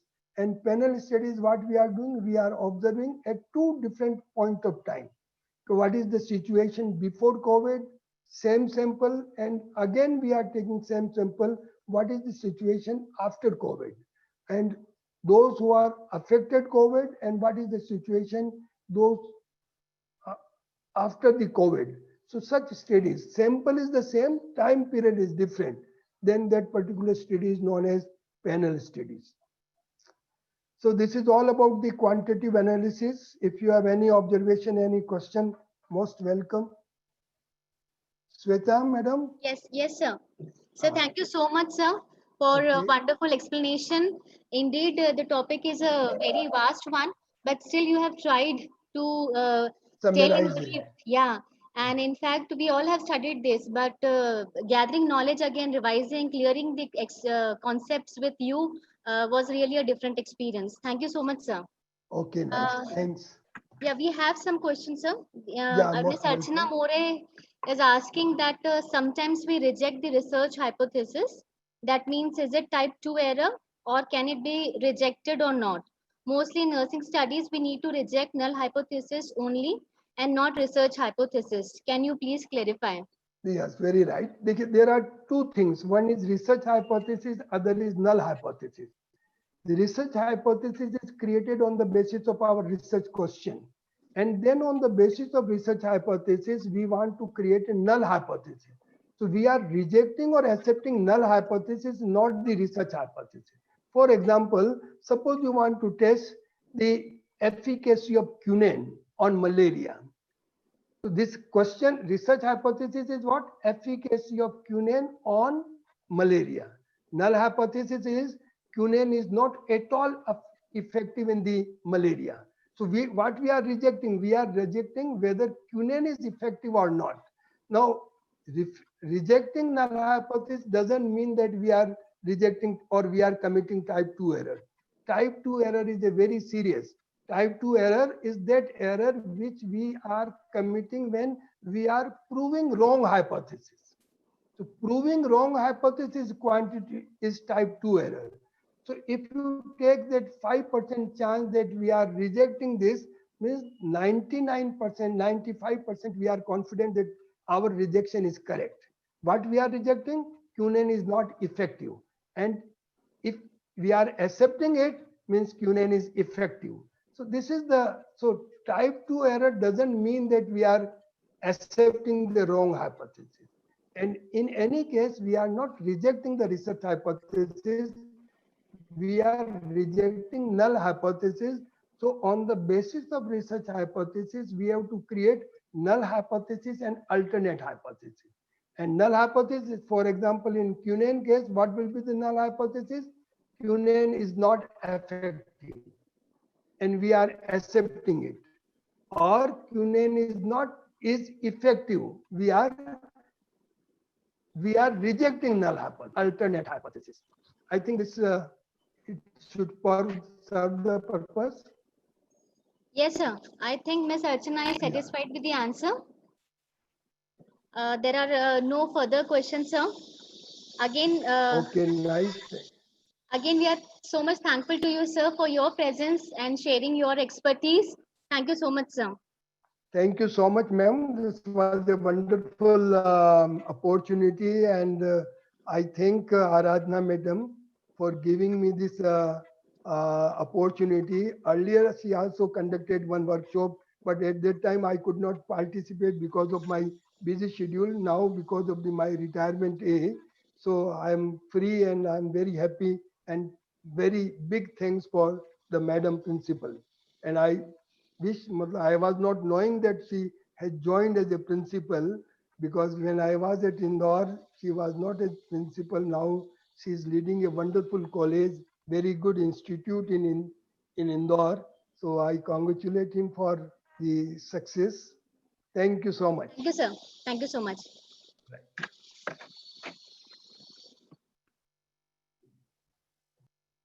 Proceeding on with our next plenary session, I feel happy to introduce our next speakers from Derby, United Kingdom. Ms. Navjot Virk will be speaking on concentrations in data analysis, and Ms. Suzanne Lee Blonde will be sharing her doctorate experiences. I'll give a brief introduction about them. Ms. Navjot Virk is working as interim head of post-registration healthcare, senior lecturer, College of Health and Social Care, University of Derby. Madam is holding a PG certificate in international interprofessional education and practice and clinical leadership for healthcare improvement. Talking about her education, Madam has completed BSc Specialist Community Public Health Nursing and MSc Maternal and Child Health with MA Public Administration after completing her BSc Nursing. Navjot Madam completed her degree and masters in India before emigrating to United Kingdom in 2001. Since her move to the United Kingdom, she has worked in the Acute Children's Hospital and later moved to community care in the role of specialist public health practitioner as health visitor. During this time, Madam mentored and taught fellow practitioners and students to influence professional practice. Whilst pursuing her passion for teaching, Madam moved to higher academic institution to teach undergraduate and postgraduate nurses. Madam has received excellent professional recognition in this specialist field at the local, regional, national level for her professional achievements. In last 5 years, Madam has supported and supervised number of students in their research. Some of the other achievements are, in addition to working in her professional career, Navjot Madam has set up and managed Sunday Punjabi school for 15 years voluntarily at local Gurudwara for the British-born children so that they can connect to their heritage. Her other achievement is to set up a Sikh faith primary school in Derby with the Department of Education funding. Madam has successfully provided strategic leadership to many local schools to improve their education. It is really wonderful, Madam, to hear you, and I express my sincere gratitude in accepting our request to be one of the resource persons and taking out some time from your busy schedule. I welcome you, ma'am. I'm also thankful to Ms. Suzanne Lee Blonde for being a part of this conference. You all are aware about Madam since she is here with us from day one as our judge. But still I would brief about her. Madam is senior lecturer and acting head postgraduate graduate healthcare practice. Madam is an adult nurse and a specialist community public health nurse. Madam is holding a PG certificate in interprofessional education and practice and community practitioner, nurse prescriber. Talking about her education, Madam has completed BSc Specialist Community Public Health Nursing and Masters of Public Health, commenced Doctorate of Health and Social Care Practice. Madam's current program responsibilities include program leadership, admission tutor roles, assessment officer roles, placement tutorial roles, teaching support, module leadership, work-based responsibilities. Madam Suzanne has attended many staff development events and is a member of various prestigious professional bodies. She's also conducted various research studies and published and presented many research papers. Apart from the routine work, presently Madam is involved in the revalidation of several programs, including MSc Leadership in Health and Social Care, MSc District Nurse Apprenticeship, Non-Medical Prescribing for NMC, Pre-Registration Nursing Program, especially childhood. Well, the list of achievements is very long, but I have just tried to compile this in short. I really feel delighted in welcoming you both to this session. I request now Madam Navjot to please start the session. Thank you very much. Thank you very much. Thanks to Prof. Shweta and also to Dr. Aradhana for extending us this invitation. And my special thanks to my colleague, Suzanne Leblond, because I know I just pulled her into with me at the last minute from her busy schedule. Thank you very much. Is the voice quality and everything is okay, or do I need to increase anything? Yes, ma'am. Yeah, thank you. It's both our pleasure to extend our knowledge, our expertise, or even our thoughts. I think we would like to run this session in a very informal manner. Both of our specialism, as you will see, it is more from a childhood period, we're in a child development area. However, research is pivotal in all areas and evidence-based practice leads through. So research methodologies is a core module in most of our master's program and also evidence-based practice in our undergraduate programs. So hence, although we are not subject expert, this topic is which we live and breathe day in, day out.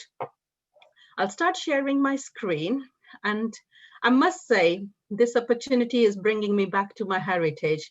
Since I left country in 2001, I think I have visited country every year or every other year, but in a professional capacity, I was more busy in United Kingdom.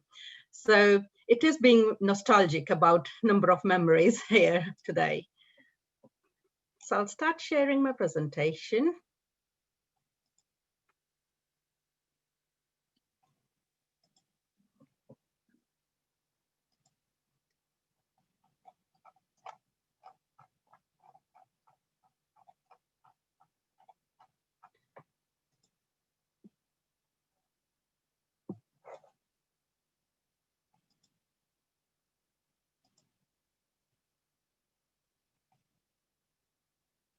Are we able to see screen? Is it sharing at this stage, Suzanne? Yes, I can see it, Navjot.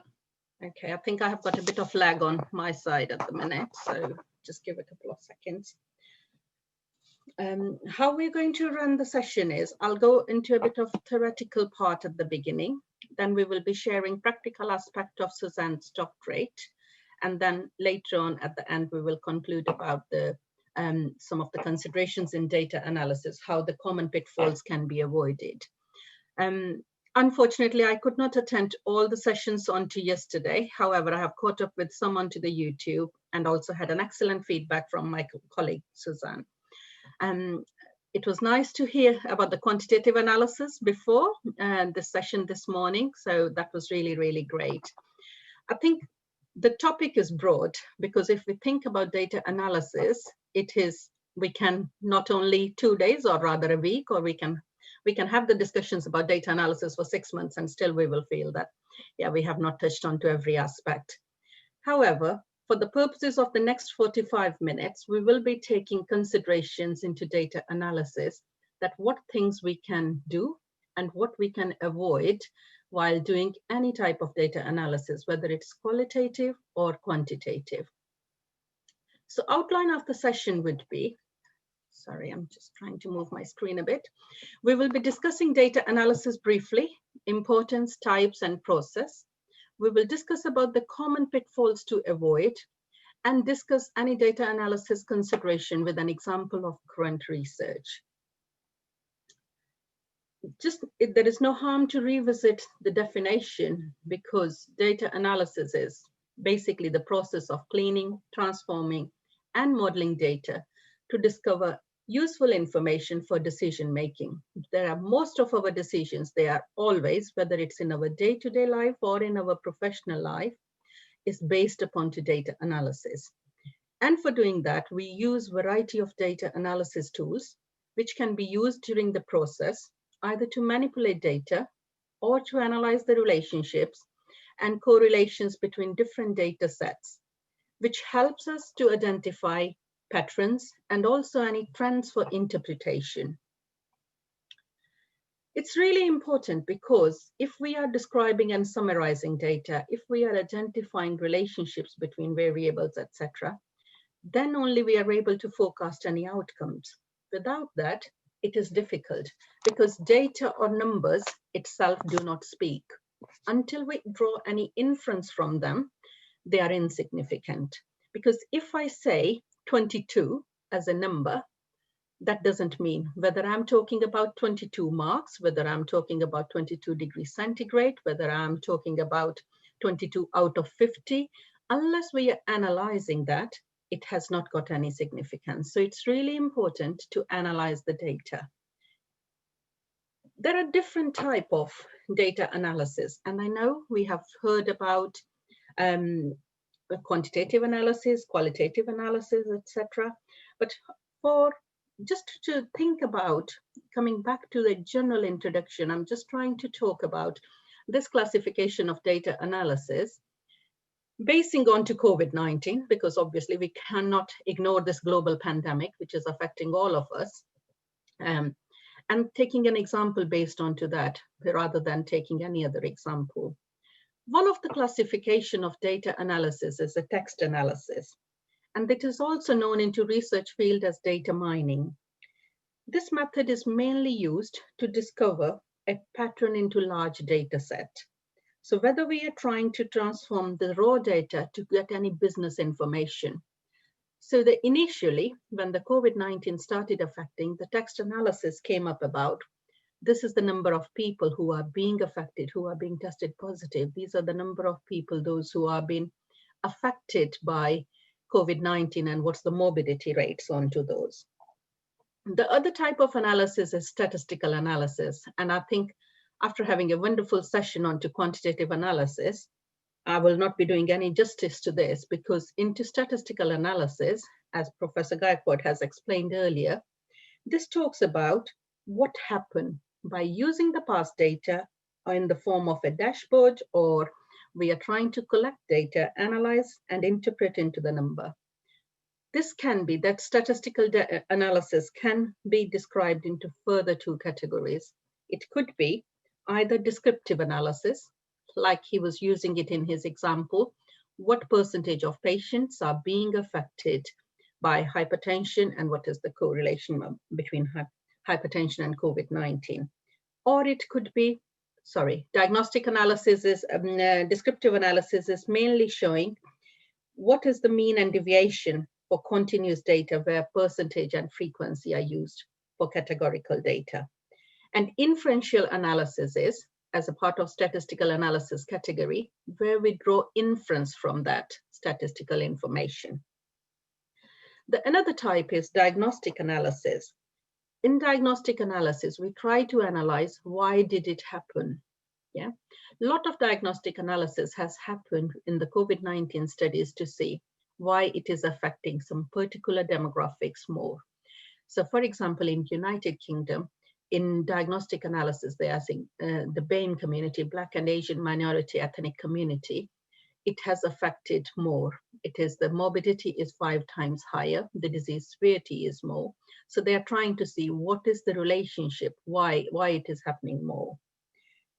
Predictive analysis type is where analysis is trying to predict what is likely to happen. So at the beginning of COVID-19, when it started affecting in United Kingdom in February, there was a lot of research done in form of a predictive analysis into the terms of that how COVID-19 will be affecting UK, what would be the spread like, and how it is going to affect the morbidity rates, etc. So that's predictive analysis into the terms of how what is likely to happen in future. Another type of data analysis is prescriptive analysis, and that inside prescriptive analysis has to combine the insight from all the other further categories. For example, in UK, we have got a national clinical research body called as NICE, so National Institute of Clinical Excellence. The purpose of that research body is to look into all the data and then prescribe what is the best clinical drug for any particular disease. So for example, when our Prime Minister was affected with COVID-19, there was a lot of things prescribed by NICE, although nationally already there, but then there was some of the further information which was based upon to, okay, can dexamethasone be used while treating COVID-19 or not? So these are the kind of prescriptions which data help us to make. However, data analysis, when we come on to this is something which is, we all cringe, how far we can go, how to do it. But basically, there are a few important steps which comes into data analysis. The most important is our data collection, because we cannot analyze the data if we have not collected it. And while collecting data, we think about the different things. What is the aim? Why are we collecting it? What is our inclusion criteria? What's our exclusion criteria? What population I am going to collect the data from? What will be my sampling technique? And then the next step into data analysis process comes as a data cleaning. So once we have received that data, we start thinking about how am I going? Is my data correct? Have I got any duplicate records? Is there any errors into my data? Am I able to use that data into my research process, or I need to discard that data? And while doing data cleaning, we start seeing the things that, yeah, is my sample size enough? Yeah. The next step, very importantly, once the data is collected, cleaned, and processed, we need to start thinking about our data analysis. How am I going to analyze it? What kind of tools I am going to use it? And I'll come back onto this, that although it is categorizing into different stages, we have thought about our data analysis techniques right from the beginning. And once data analytical tools are applied, whether it is qualitative, quantitative, which tests we are going to use, the list is long and endless, we start interpreting our data. We start interpreting what this data means, what this data is suggesting us, what are the findings. Some books categorize this data interpretation and visualization as a separate step, but however, some others, they think after data interpreted, it's important for its dissemination. We are visualizing data. We are visualizing our findings in a way that it is more understandable for the people, that people are able to understand it. However, we all can read books and books about the data analysis. We have heard about various data analytical tools, various data analytical methods, and what can be done and what cannot be done. But there are some common myths. There are some common myths around data analysis. And initially we wanted to do it as an activity, but considering the size of the group and the timing, we felt that it's better to discuss it and share it. There is a common myth that common analysis and big words will impress people. Rather, it's a myth, because the most important thing is not the big words, what we are using. Is the word is mouthful, or is it a most posh test and most excellent test? The important thing is that analysis technique is fitting with your research question? Are you able to interpret the data analysis? Some people think data analysis comes at the end after all the data is collected and collated. If we are considering that, we are very wrong, because data analysis comes right from the beginning once we have started defining our research question. Because once we are there, we start thinking about what data I'm going to collect, How am I going to collect it? What data analytical tools I'm going to apply? There is a common myth that quantitative analysis is the most accurate type of data analysis. Unfortunately, no. It can be quantitative, it can be qualitative. It depends on to what's our research question and what we want to interpret from that. What is the purpose of that research study? There is a common myth that data have got its own meaning. Unfortunately, data hasn't got its own meaning. Unless we are interpreting it in line of our research question, data has got no meaning. Some people think that if I state limitations to my analysis, that will weaken my evaluation or it will not give credibility to my research question. Unfortunately, again, that is a myth, because if as a researcher, we are not acknowledging the limitations of our analysis or limitations of our study, we are ethically and morally wrong. Also, that's not making us as an authentic researcher. Being an authentic researcher, we should be clear about whether this is my right analysis or I need to do something else. Some people think computer analysis is always easier and better, and handpicking analysis or doing a manual data analysis would be hard. It depends. If you have got a very, very large data and you have got a right statistical tool to do a computer analysis, yes, that can be a right opportunity, a right way. However, if you are thinking about a small sample, you have done the focus groups and you are trying to do a thematic analysis, at those times, unless you yourself has done and understood that data, it would be hard to draw any inferences. For this session, we will be discussing about top tips to avoid pitfalls, because that's the session which we have to consider about what considerations we need to get. Not getting any royalty from this book, but yes, this is a brilliant book about avoiding any data pitfalls. Yeah. So anybody who is just thinking about more into the terms about what are the common blunders what we make when we are working with data or presenting data analysis and visualizations, that's an excellent book. However, what to do and what not to do cannot be taught into classrooms. We all learn how to drive on the road, but how to avoid any accident that comes with an experience. We learn that by experience. And hence, I would like to bring my colleague, Suzanne LeBlanc, here to discuss about her Doctorate of Healthcare Practice research, that what are the kind of things she considered before conducting her research and conducting her data analysis. Over to you, Suzanne, please. Thank you, Navjot, for that excellent introduction. So I'm going to talk through my research now, but I'm not going to go into depth about all of it. You've heard about setting the right question, the objectives, that type of thing.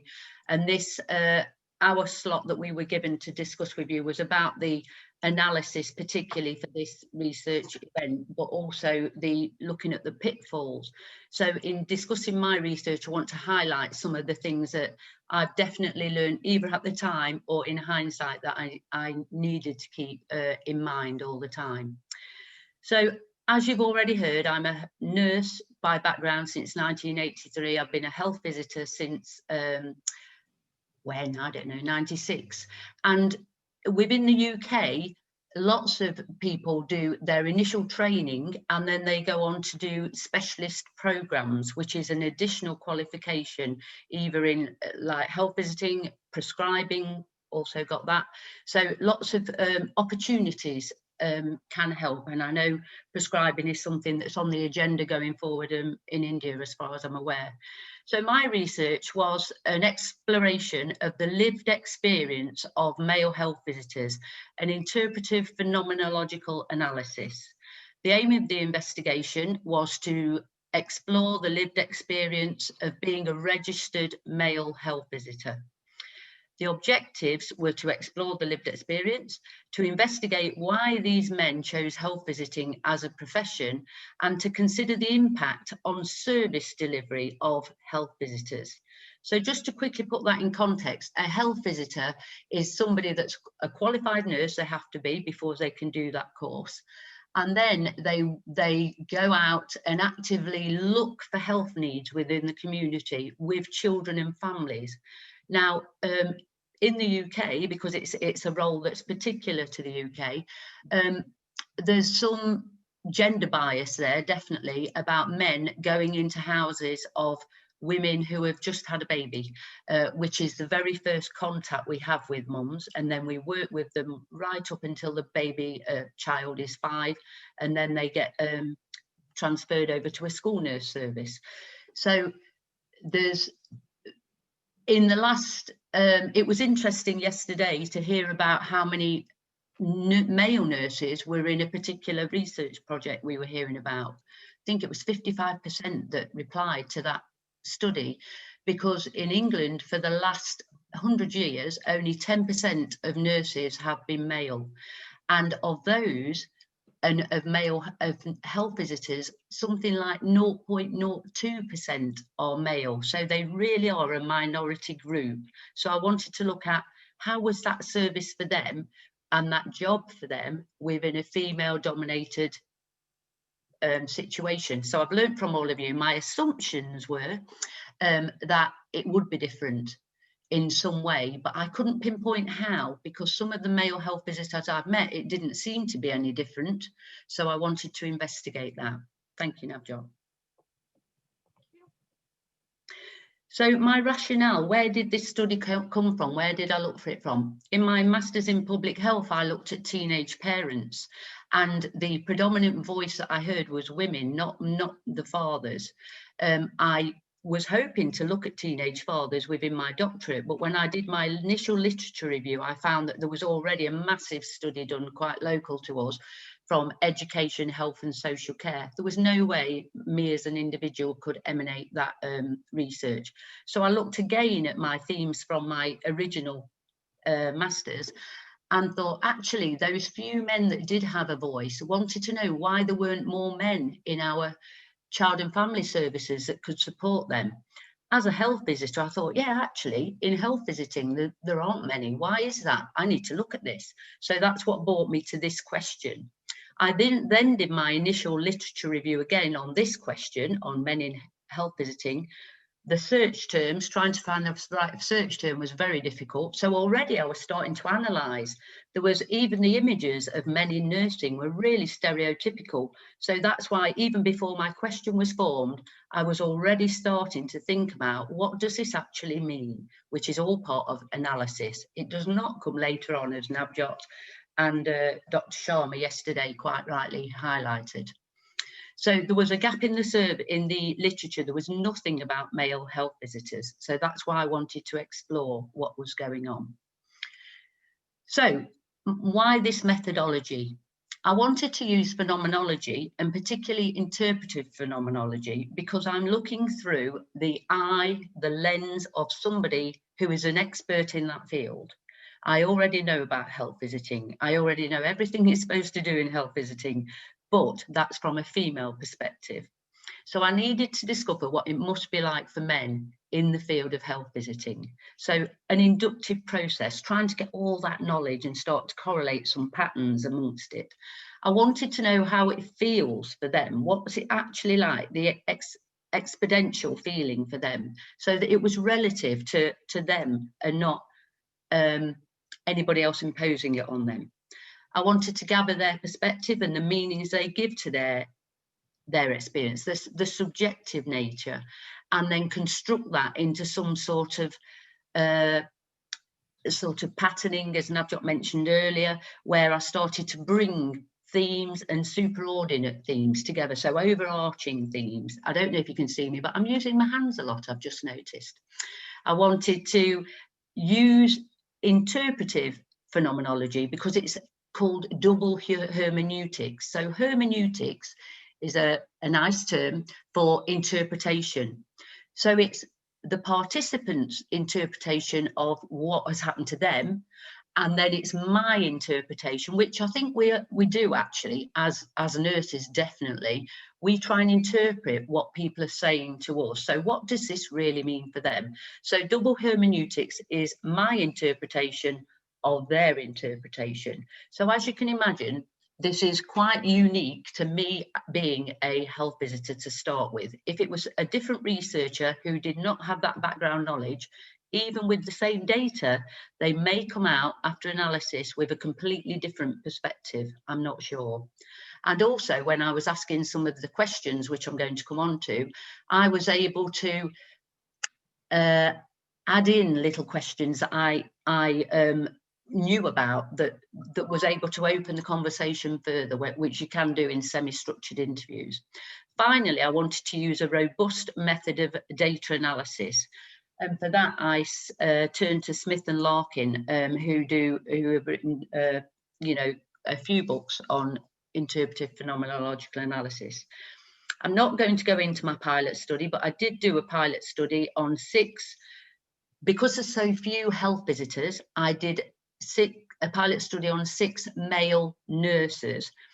And from my literature review, I had formed questions from the systematic literature review around career choice, roles and responsibilities, intimate care, which really featured highly in male nurse documentation and narratives I found, and then professional progress. So what I did is, as many of you have done that I've been listening to, you conduct your semi-structured interviews, you verbatim transcribe them, and doing that for 6 participants in my pilot and then 11 in my main study just takes forever if you're doing it yourself. So do be aware of that. That is a pitfall. But again, there, when you're actually doing it yourself, you're immersing yourself in the data. You're reading, you're rereading, you're analysing, you're interpreting, you're writing up. So you start to really live and breathe your research. It's really interesting. So the pilot enabled me to test the whole methodology, the questions that I was using. It enabled me to refine my ethical approvals to get those through for my main study. And I totally agree with Nisi, what she was saying earlier about ethics. I do think ethics need to feature much more prominently, and that might be the topic for the next conference. Who knows? So next slide, please, Navjot. So my main study, how on earth did I get my main study? Well, you may not know this, but we've now got a devolved government in England. So we've got the Prime Minister, Boris Johnson, but then we've got also a leader in Scotland and a leader in Wales. So they have a slightly different approach to healthcare provision. So I wanted to look at male health visitors in England. So that's the green area that you can see here. My study inclusion was to be male and was to be a nurse and health visitor that's registered with our regulatory body, the Nursing and Midwifery Council. Anybody outside of that was excluded. I wanted to make sure I'd got the right sample, and there was initial difficulties in this. So I initially publicised what I was going to do within the most prominent journals that we have. And in the first 6 months, I only got 4 participants. Now, usually with interpretive phenomenology, you would only need 4. That's plenty. But for a doctoral study, my supervisor advised that I get between sort of 9 and 12. So what I did after 6 months, there's a lost heart, as you will all do while you're doing your research at some stage. And I took myself off to London and went to a national meeting of academics for health visitor education. And I asked them personally, how can I get more male health visitors? And then they put out my requests that had gone out in these journals and to any male health visitors they knew, and they were to ask them if they were interested to contact me. They did. And then what happened from there is the few that started to come in, they then snowballed to people that they knew, because they'd got their own group as well as male health visitors that they'd set up as like a support network. So suddenly I went from having 4 that were all in a little pocket to having 11 that, more by luck than judgment, were right across the width and breadth of England. One pitfall there, just to note, is in all of the paperwork I put into doing this study, I never thought about the time to interview all these people. I really didn't think about the time to do all the transcriptions, and I certainly didn't think about the cost to travel the length and breadth of England. So if you were doing it across India, I can't imagine how much that would cost if you're going to interview them face to face. Sorry, Navjot, would you just go back 1 second? Yes, so purposive as sustainable. No, I had covered it. Thank you. Next slide. So because this conference is all about data analysis, I've already said that my tool was a semi-structured interview, and it had 4 main sections: career choice, roles and responsibilities, intimate care, and professional progress. But within roles and responsibilities, number 2, I asked them about things like, has anything had to be adapted for you? I asked them about, have you ever had to use, you know, a chaperone? Can you tell me about that experience? What was that like for you? So they were all very open-ended questions. And my actual transcripts that I typed up were anything from half an hour, which might be 30 pages long, to an hour and a half of interview, which might have been 60 or 70 pages long. So it really does take a long time. So step 1, when you've got your interview, so I take them all on DigiRecorder, and I also made notes so that I've made sure I was trying to be as robust as I could be in collecting the data and managing it effectively. So stage 1 was to read the transcripts, read them over and over to submerge yourself into that data. Step 2 was to start to make the initial noting. And what I did do last night is take photos and put them down the side here. But when I tried to send it back to Navjot this morning, it was too large a file. So sorry, I wanted to share that just to show you what it looks like with all the scroll all over it. So the initial noting, so that's just considering the initial concepts, which might be things like career choice, the description, the linguistics, what words are they actually using to describe? And that's where I talked about yesterday when I was judging somebody on their presentation about variables and stress, because I would argue that is definitely a variable when especially now I've carried out this research. So you note all that in the left-hand column, and then you come back to it, read it all again, and in the right-hand column you start to think about themes that might be coming out. So some sort of themes, I've put them in front of me so I could refer to them. So like proactive health visitor role, gender is difference, those types of things might be starting to come through there. And then you go back to it all again and you start to develop emergent themes by adding the transcripts and notes to create sort of by now you've got a really large set of data. It's unwieldy. If you saw my front room floor, it is covered in data because I'm on annual leave next week and this is what I'm doing, nothing else but looking at trying to start writing up. So then you start to look at, right, I've got all this data, I've got all these transcripts, I've got everything, but how can I bring them together? The other thing I found, which again comes back to your analysis, when I started then leaving my digi-recordings and just looking at what I transcribed, I found it quite flat. I found it quite emotionless. So I wanted to go back. So even in my car, I would plug in my headphones and I'd be listening to the recordings as I was going off here, there and everywhere. Because sometimes just the inflection of a word or the way they throw their voice, to, like I've just done, throw their voice. So you can see whether they're angry, they're emotional, they're passionate, they're excited.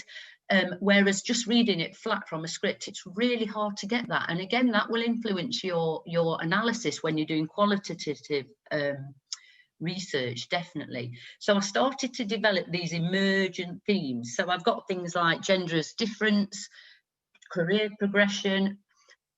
Some things came out of it, which is really interesting, that triangulate back to what I was talking about earlier, my teenage fathers, because some of the people that I spoke to actually felt unethical in their practice.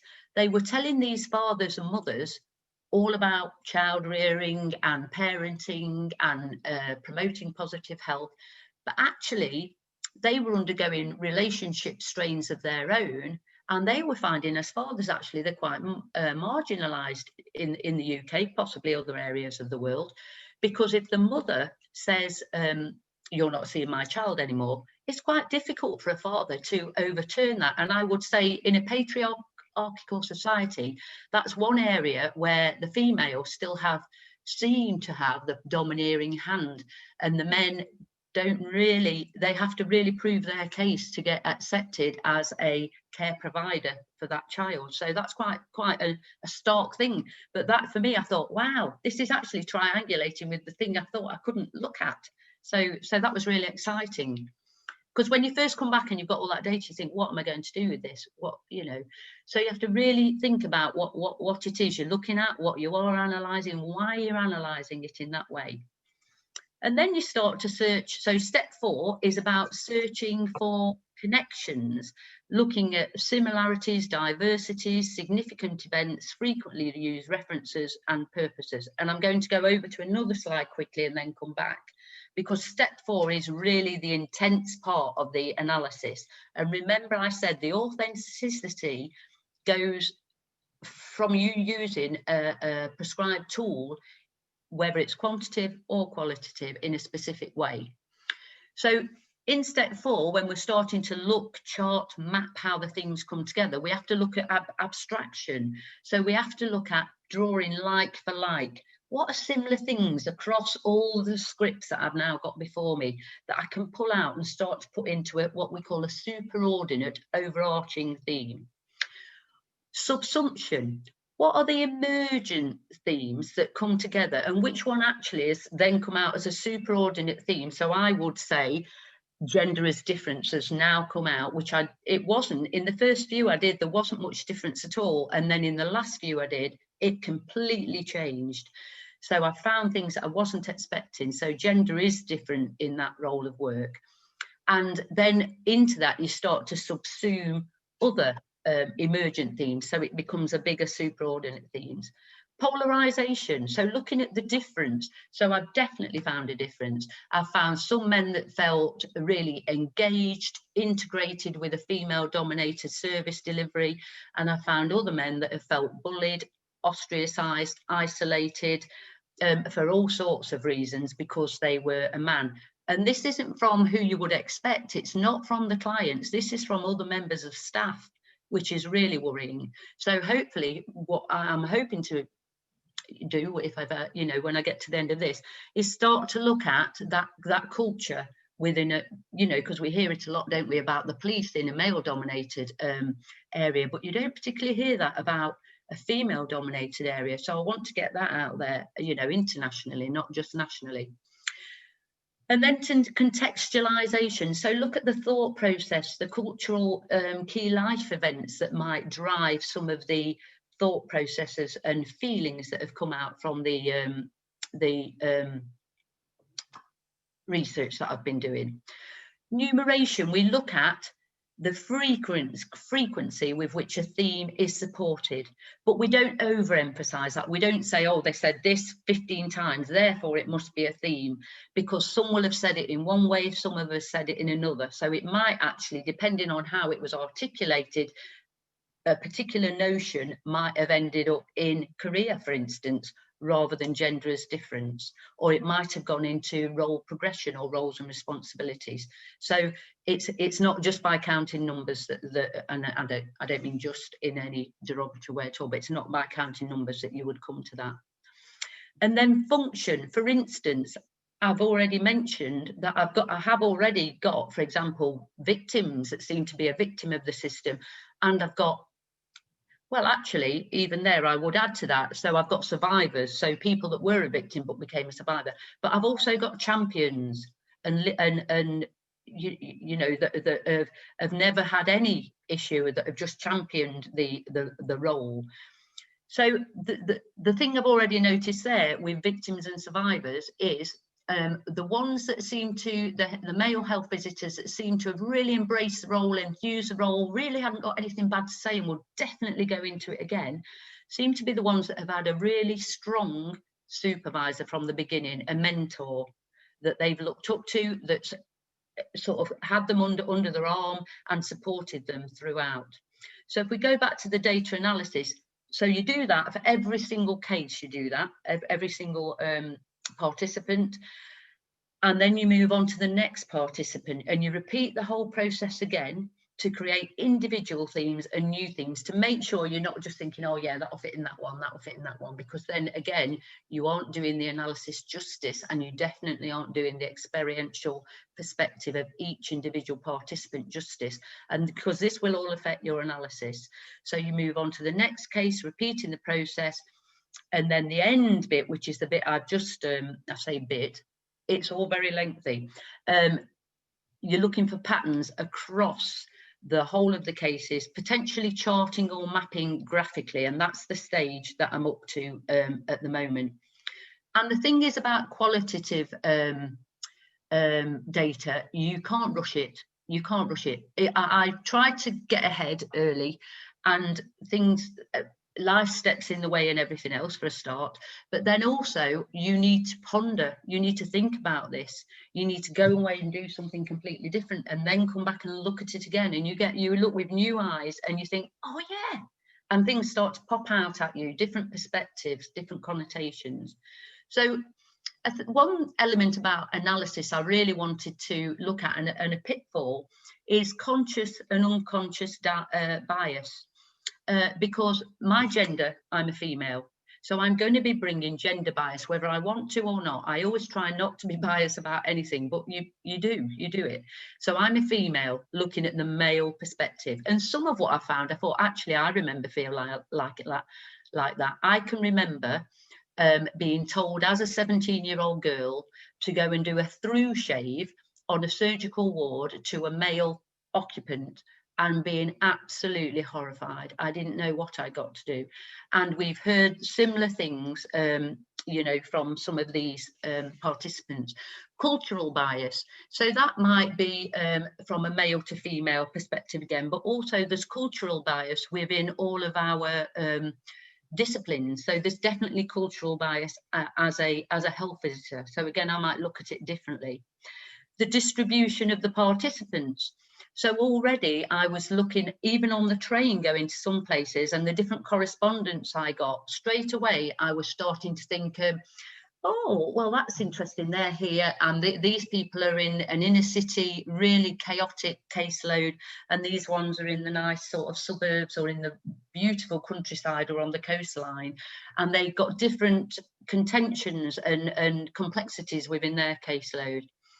Personal contact. So one thing that I perceived and assumed on the way to a particular gentleman was that I would get really rich data from him, because he'd from the snowball got me 3 other participants, and yet I got an hour and a half interview with all of the others, and with him I got 20 minutes because he just wanted to be in and out. It was really bizarre, and I wasn't expecting that at all. So there again, straight away, I started to think behind, well, why is that? So I started to analyse why did he want to get out of the room? I also analysed why some people didn't choose to take part in my research.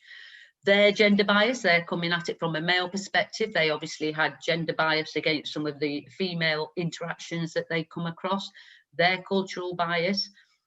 The themes which I choose to draw out might be different to the themes somebody else draws out. So again, you have to be careful that, yes, you've chosen to draw them out from a professional health visitor researcher perspective, but I can't put all my values and everything into that. That would totally make it unfounded, the research. The conclusions I decide to draw from my, and the inferences from my analysis, and also even where you choose to publish at the end of the day, could all be bias and add bias into your publication. So I just wanted to mention there as well about confidentiality. So all the way through, you can flick over Navjot, because I'll mention it on the next slide as well. So all the way through, you have to think about rigor, trustworthiness and authenticity. So that's when you're doing the interview, where are you going to do it? How are you going to make sure that you're going to get the best interview with the best privacy, so that that candidate can open up and give you their innermost feelings, which is what you want when you're doing phenomenology, especially interpretive phenomenology. So I needed to make sure about confidentiality. And even now I'm starting to write up, I don't know if you're aware, but you have to put verbatim quotes within your thesis and any publications. But being as there are so few male health visitors across the UK, I am really conscious which ones I can use and which ones I can't, because some of them, if you knew that person, you would definitely know it was them. And initially, when I went to my participants, I asked them all to choose a name. And by the time I got to number 11, some of the names the first ones had chosen were actually the real names of the last participants. So I had to scrap that, and I had to go to calling them a bit like you've done, code 1, code 2. I'd call them transcript 1, transcript 2. But then I've mixed them up so they're not in that order either, because some of them did know who I was interviewing them after. So you have to have all that to make sure you've got rigor and trustworthiness, to make sure that you're not inadvertently stepping into a minefield. So in quantitative research, we talk about validity and reliability with a positive scientific approach. But within qualitative, we talk about rigor, trustworthiness, and authenticity. So rigor is related to the quality of the research, the thoroughness, the accuracy, protecting the data, making sure that you don't lose any of your data, so that your analysis is not a true picture of what you did get. Because I've been doing this for 7 years, so I've swapped locations. We've recently had to clear our offices because of COVID. I've been here, there, and everywhere. So making sure my data is all where it should be, all protected, all in one piece, is critical to protect confidentiality as required, but also so that I can complete my study. Keeping a detailed research diary. I've got it here with me today. I have it by my side whenever I'm doing anything research. So, but also on top of our hard copy research diary, there's now other technologies, emails, e-folders, text messages, all which might contribute to your research journey, that then at the end, again, you're going to use as part of your analysis as to why you've got to where you've got to. Making sure you do stick to the ethical perimeters agreed. If not, go back to the ethics committee. Otherwise, again, your research at the end could be nil and void. Following the structured analysis, which is the 6-step model from Smith, Flowers and Larkin, which I advocated. And then the triangulation of my insider knowledge, the pilot study, and academic theories that are out there. Thank you, Navjot. And then I'm going to hand you back to Navjot, because that's the process I've been going. I've tried to describe some of the pitfalls there. So any questions, please ask me at the end. Thank you, Navjot. Thank you. Thanks, Suzanne. Thank you. And I think it's important, because otherwise, yes, some of us, those who love data, some of us, those who love research, research is our life. So research is the seed which sown through whole of our life. But for some other people, it can become a little bit boring. Data and numbers can be dry. So that's why it's important to bring a live example, which is current, where the person is living and breathing it from last 7 years, and is a conscious thought on the mind all the time. And I know we have discussions at the photocopier and at different places about, oh yeah, this is the thing which is emerging now. This is what is happening next. So I want to bring it back to data analysis process. So although we just talk about that data analysis starts at data collection, it brings us right onto the back onto it, data analysis process start, where we define our question, where we set our clear measurement priorities, and then we come on to data collection. Because unless our question is right, that what we want to measure, we will be adding some kind of a pitfall into the system for data analysis. While considering data analysis, there can be various consideration or issues, some of them which Suzanne has mentioned more in qualitative terms, but it can be in terms of, have the person got necessary skills to analyze? Are we going to collect data ourselves, or are we going to employ people to do data collection? Are we going to get somebody to do the sampling for us? Because if it is a large data, and let's take an example, it's across the country in India, it will not be possible for any researcher to travel throughout and collect the data themselves if they are trying to do it on a large population size. But in those kind of things, have the person has trained all the people, those who are going to collect the data for them? Has everybody got a similar training? Because if not, then there is a pitfall up there right from the beginning that, yeah, what is the extent of analysis? What are the environmental or contextual issues where we are collecting data? Let's say if we are thinking about the well-being and happiness of the people, and the environmental issue at this point is various parts of the world has been into the lockdown at different stages. So you have been stuck into the home from 10 weeks and you're thinking about happiness and well-being or the level of stress. Yeah, so already there is an environmental bias because the time when the things have been considered, that was not the true reflection of everybody's lifestyle. Or maybe that is the future lifestyle anyway. So it is difficult to think about all the considerations. So what we have tried to do is we have tried to think about common pitfalls in data analysis and try to put them under 3 common headings. Whether it is about the sources of bias, which could be a pitfall into data analysis and we need to consider, or it could be an error in methodology, or it could be a problem with interpretation. And I'll come to them one by one. This clip ought to explain sources of bias. It could be from a person. Yeah, we all can start thinking about, yeah, this is my machine learning system and I'm going to stir this data until as a researcher, I start finding what I was looking for. And it would be unethical if we do not acknowledge that, because as a researcher, before we start doing anything, we make that hypothesis and most of our effort unconsciously goes towards proving it in either way. Unless we are conscious about that bias, that we have to take it away. I have got a family member who is a prominent researcher into the plant genetics field. And I usually take an example that, yeah, as a researcher, that leads his life day in, day out. If he has said something, he will try everything to justify his hypothesis. And all the time I have to just tell him, that's not how the life goes on. You can't prove your hypothesis in everything in life. Let's step back, reflect back, and maybe we have to think about alternative ways. So sources of bias into any research could be from a number of places, like Suzanne discussed about her investigator bias, about her gender bias. She did talk about the participant bias from a male health visitors, what they could be thinking. If we are thinking that, yeah, we have got a large data set where we are employing a statistician or somebody else is going to do statistical test for us, there could be a source of bias from them because what they think, that could also influence. The literature can show bias. So in Suzanne's case, there was a limited literature, but let's take an example of all the pharmaceutical companies, those who are trying to make a drug.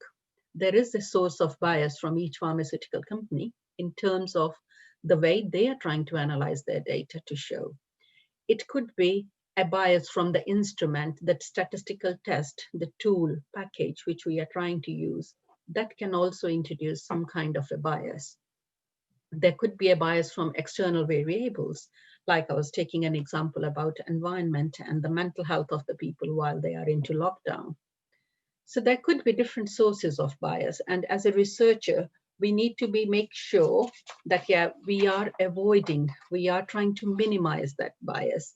And there can be different methods which we can take. So for example, responsive sampling. It's not that we choose all our friends and choose what we think. Rather, we think about responsive sampling. It's about thinking about statistical assumptions, what we have made. Are we making a right test?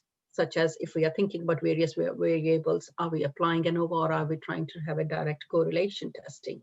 So we need to identify the source of bias and take an effort to minimize that bias as a researcher. So that's really important in terms of data analysis. The other common pitfalls, which could be, and most importantly, is errors in methodology.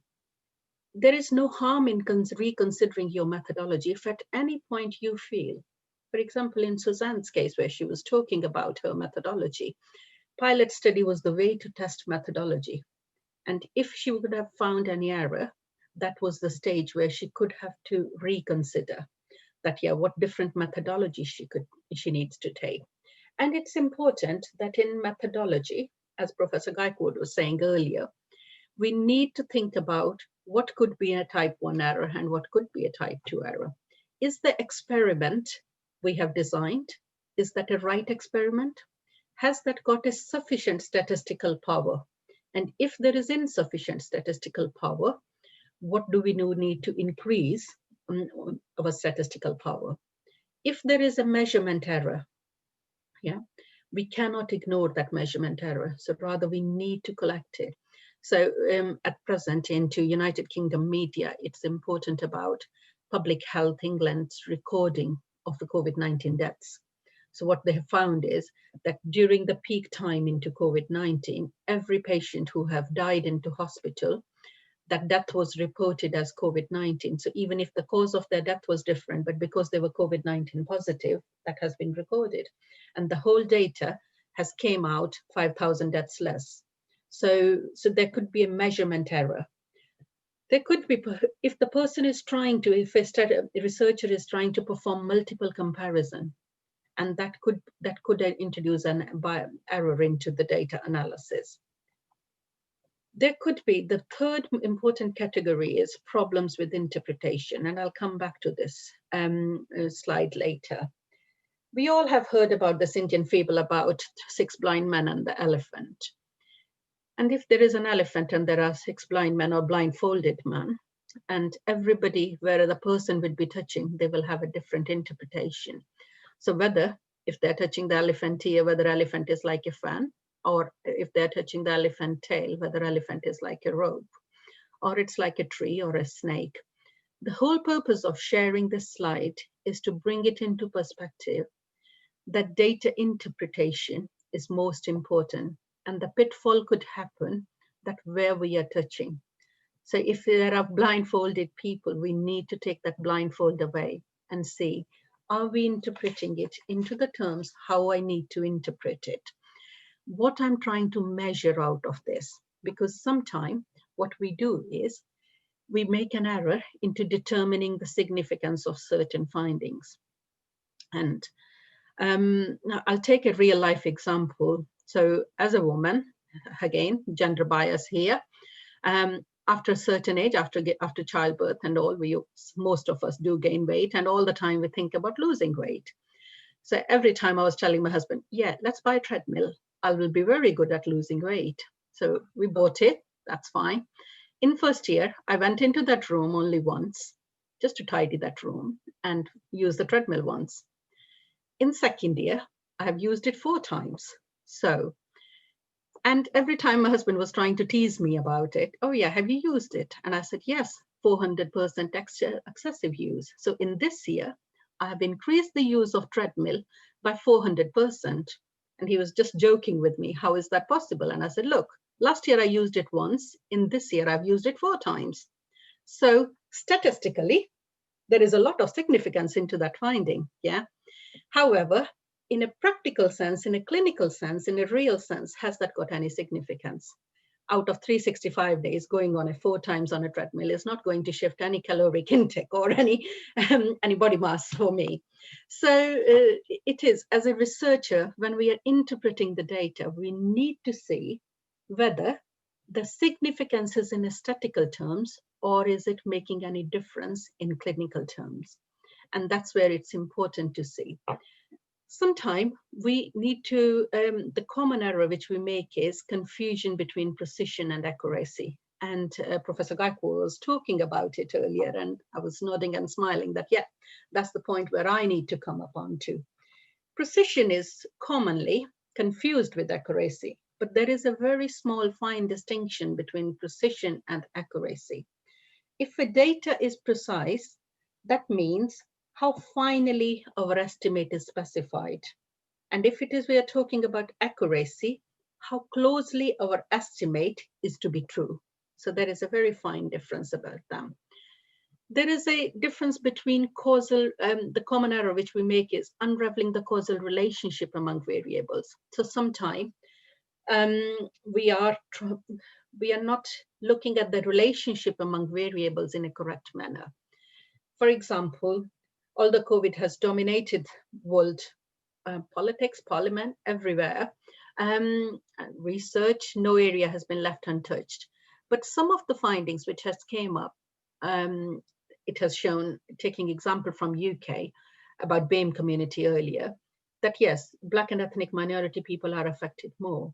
But unless they looked at the causal relationship among variables, that whether it's a genetic, whether it is the living style, whether it is the way it is spread, whether it is a language barrier for people to understand the guidance and the spread about COVID, or is it the things like vitamin D deficiency, which is, or is it because of the drugs which people are in UK? We have got a massive health inequality among BAME community, and that more Asian people are affected by coronary heart disease, diabetes, and hypertension, etc. And the drugs which they are on, that is affecting onto the how COVID is affecting. So, so I know we are a little bit over time, but yeah, I think we have tried to club the problems with interpretation under 3 common headings. And hopefully throughout the presentation, we have tried to weave what are the kind of things which we do need to consider during data analysis. Thank you, Prof. Shweta. And we will take any questions. I know there was a few raised hands as we were going along. Yes, ma'am. Well, I should say Navjot ma'am and Susan ma'am, great and excellent presentation. And it was awesome listening to you people. And in fact, it was an in-depth explanation of the research study from Susan ma'am. We have come across many new terms that we were not familiar with actually. And thank you so much, ma'am, both of you, for your time and your this presentation. We have few questions, ma'am, which the participants have asked, like double hermeneutics. Ma'am, can you explain this with some example? So, for instance, double hermeneutics is where the participant is thinking about their experience and what that event was like for them. And then I look at what they've said and I interpret what I think, why that might have happened or why they're thinking in that way. So, for instance, one person might say, oh, that was terrible. That was really terrible for me. And I'll start to look at terrible. What does that mean? Why are they using that word in that way to describe that event? Is or really scary? So somebody today might find this terrifying doing this today, and it might be though because it's the very first time they've done it, and it makes your anxiety really high. So I would look at the words they've used and then I would put my lens on it and think, well, why have they said that? Is there another way of thinking about it? Or is it because they'd been through this, this and this? So there was one participant that I interviewed that it sounded like he just had an absolutely terrible time from the very beginning of his career. And so a lot of his later examples seem to emanate from that first time, and yet now it didn't seem as bad as it was, but he didn't seem to be able to let that go. So that was my interpretation of what he was saying in that moment, but also when I'd conducted the whole interview. So you look at each part of it with one sort of eye, cross-eyed, and then you look at the whole picture with your other eye. Okay, thank you, ma'am.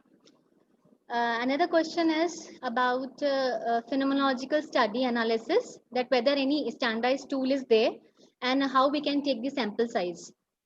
Yes, there are standardized tools there, and there are eminent authors on it. And I wasn't sure if you saw this earlier.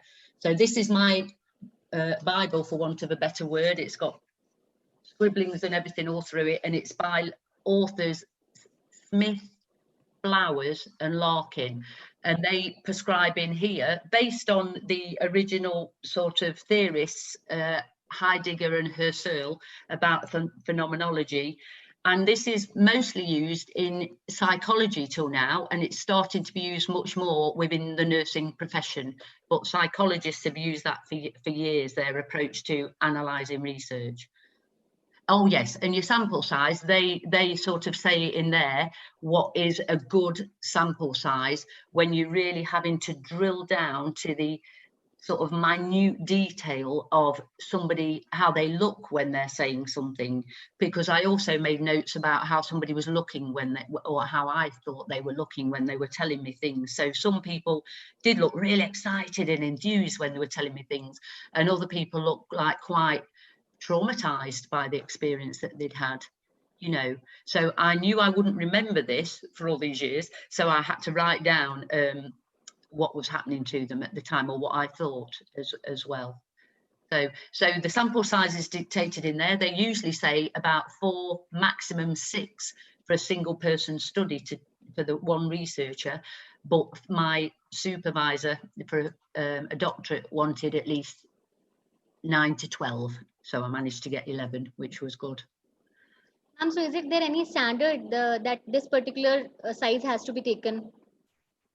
No, only what's written by the authors that have carried out it's called IPA for short, so only the authors that have written about it all suggest the same sort of size. So yeah, I think also it depends on to the depth of the data. So for example, like Suzanne has applied a lot of depth into that, and if the sample size is 4 to 6, for some people it might be a lot, but for in other circumstances, I think in Suzanne's case, because the field is so limited, and it is a in a way pioneer study into health visiting from a gender perspective, and can be applied in a number of other areas, like you was thinking about what further it can be seen and how it can be seen with a gender bias with police, gender bias with the surgeons and male into hospitals. So there is a lot of potential, isn't it? And also there is the opportunity to go back to the participants and do a second interview if you felt that was necessary. But to be honest, I've got that much data, I didn't feel that was necessary. Yeah. And I think we need to be comfortable with the sample size. I think that's the most important thing. Like, you feel that you are at that stage where you are comfortable with it, and you have got rich data which you are going to interpret. However, in some studies you could find that that data sample wasn't enough. Like I remember for my master's study, I was doing a quasi-experimental study, and I was observing the women, those who have given childbirth, with the 2 times kind of a different treatment over the postpartum period.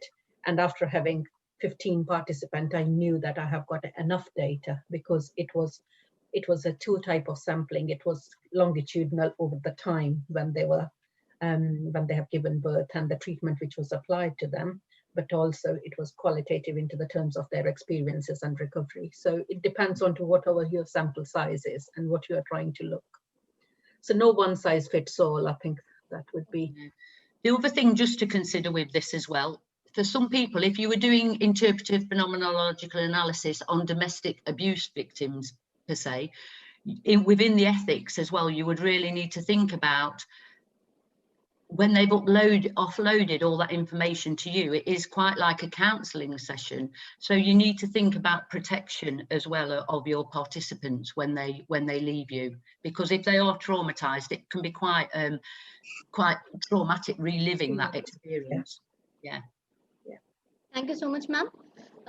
Navjot ma'am, can you please explain the process of conducting online survey? One participant has raised this question. Conducting online survey. It is there is a online surveys are commonly used into research at present, and I think there are ways and tools which we are going to, which some of us have used it. So like SurveyMonkey and is a common online survey tool which is being used.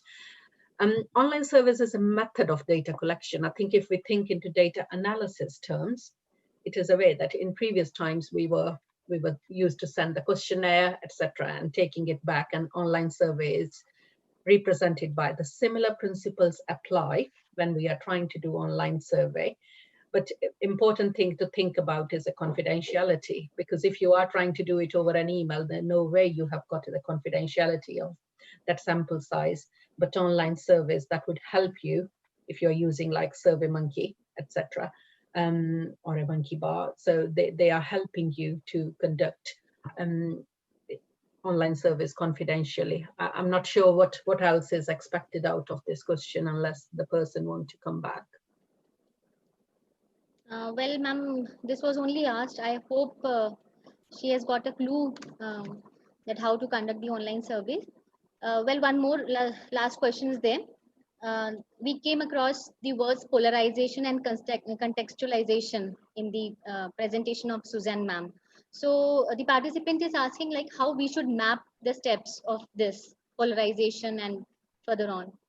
Well, you could map those steps either through like a diagram, sort of diagrammatic type format, and also what has happened is I got polarization, for instance, in two superordinate themes, so overarching themes that I've got. So gender as difference, but also gender as acceptance. So they're two completely different perspectives. So that comes across in my theme. So it will be mapped within whichever sort of concept framework or whatever that I end up using. And also it will be drawn out within my discussion when I come to that part of it. Okay, ma'am. So the questions are over. Once again, I'm very much thankful to Navjot ma'am and Susan ma'am for your gracious presence and taking out time from your busy schedule. Thank you so much, ma'am. Thank you for inviting us. Thank you for an opportunity. Thank you. And I think it would be nice to meet you guys out of the conference zone for future, etc. Sure, Yeah, thank you very much. Thank you. Welcome, ma'am. Thank you. So here we conclude our plenary session. I hope the participants have enjoyed fully learning with such great experts. Now we'll move on with the valedictory program. I hand over the session to Professor Sheetal Saxena from Community Health Nursing Department to please proceed on with the valedictory program. Thank you.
Very good afternoon to one and all present on this platform.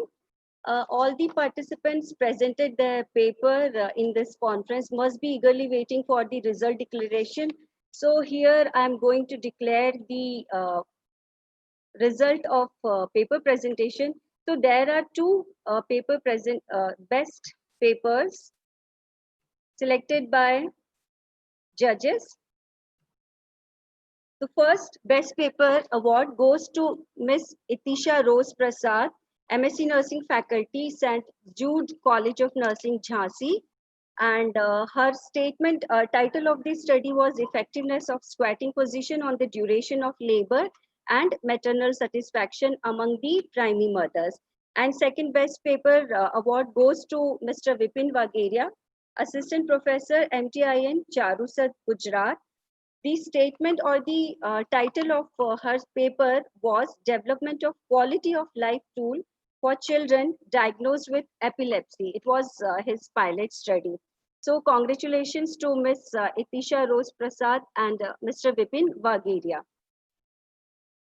The smallest act of kindness is worth more than the grandest intention. It is well said by Oscar. It's my proud privilege to have been asked to propose vote of thanks on this occasion. I, Professor Sheetal Saxena, on behalf of Choitram College of Nursing and the entire fraternity of the institution, extend my most sincere thanks to God Almighty for making today's event a resounding success. With His blessings and grace, we are able to make this event what it was. A big and generous thanks to Choitram management for providing this platform to conduct all academic activities in this lockdown period. It has been our fortune to find distinguished presence of speakers. I must mention a deep sense of appreciation to Professor Rupa Verma ma'am, Principal MKSSS College of Nursing, Nagpur, for her efforts towards introduction of data analysis in research. You explain steps of data analysis in very simple and easy language. Thank you so much, ma'am. I like to express my sincere gratitude to Dr. Anil Sharma, Principal MTIN, Charusat, Gujarat, for giving an excellent coverage to the topic data analysis in qualitative nursing research. And he explained very well analytic procedures. Thank you so much, sir. I wish to express my gratitude to Dr. Ganesh Kavadia, former Dean, Faculty of Social Science, DAVV, Indore. Presently, he is Professor of Economics in Udaipur, Rajasthan. Sir, thank you so much for enlightening the data analysis in quantitative nursing research. I'm very much thankful to Madam Navjot Kaur and Ms. Suzanne Blonde, ma'am, for their excellent coverage and well-explained consideration of data analysis in research with appropriate examples. I'm sure that all the participants have taken note of your suggestions and will be discussing the action to be taken at their own level.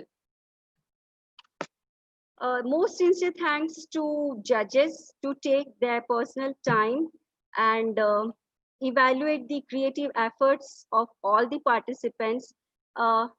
Sincere thanks to Ms. Suzanne Lee Blonde, Dr. Srilata Pillai, Dr. M.S. Vinci for being a judge for today's and yesterday's paper presentation. Thank you so much.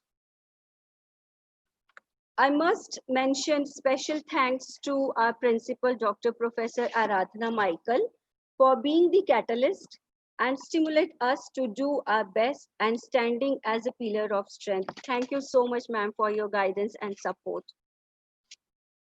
It has been our pleasure to host all the participants of the conference. The participants were very enthusiastic. I'm thankful to all the participants for attending the conference. We have been fortunate to have some of the eminent persons from the nursing academia. I'm sure that the participants must have benefited by attending this conference. Thank you so much, all the participants. I acknowledge sincere thanks to all teaching staff and non-teaching staff for their contribution and support received during the conference. I once again thanks everyone whose contribution has made this conference a successful conference. And here is a special announcement for all the participants who have attended this conference that e-certificate of this conference will be provided only after submitting your feedback. And the feedback link will be provided in the chat box of Zoom. With this, we conclude the conference. Thank you so much, everyone. Thank you so much.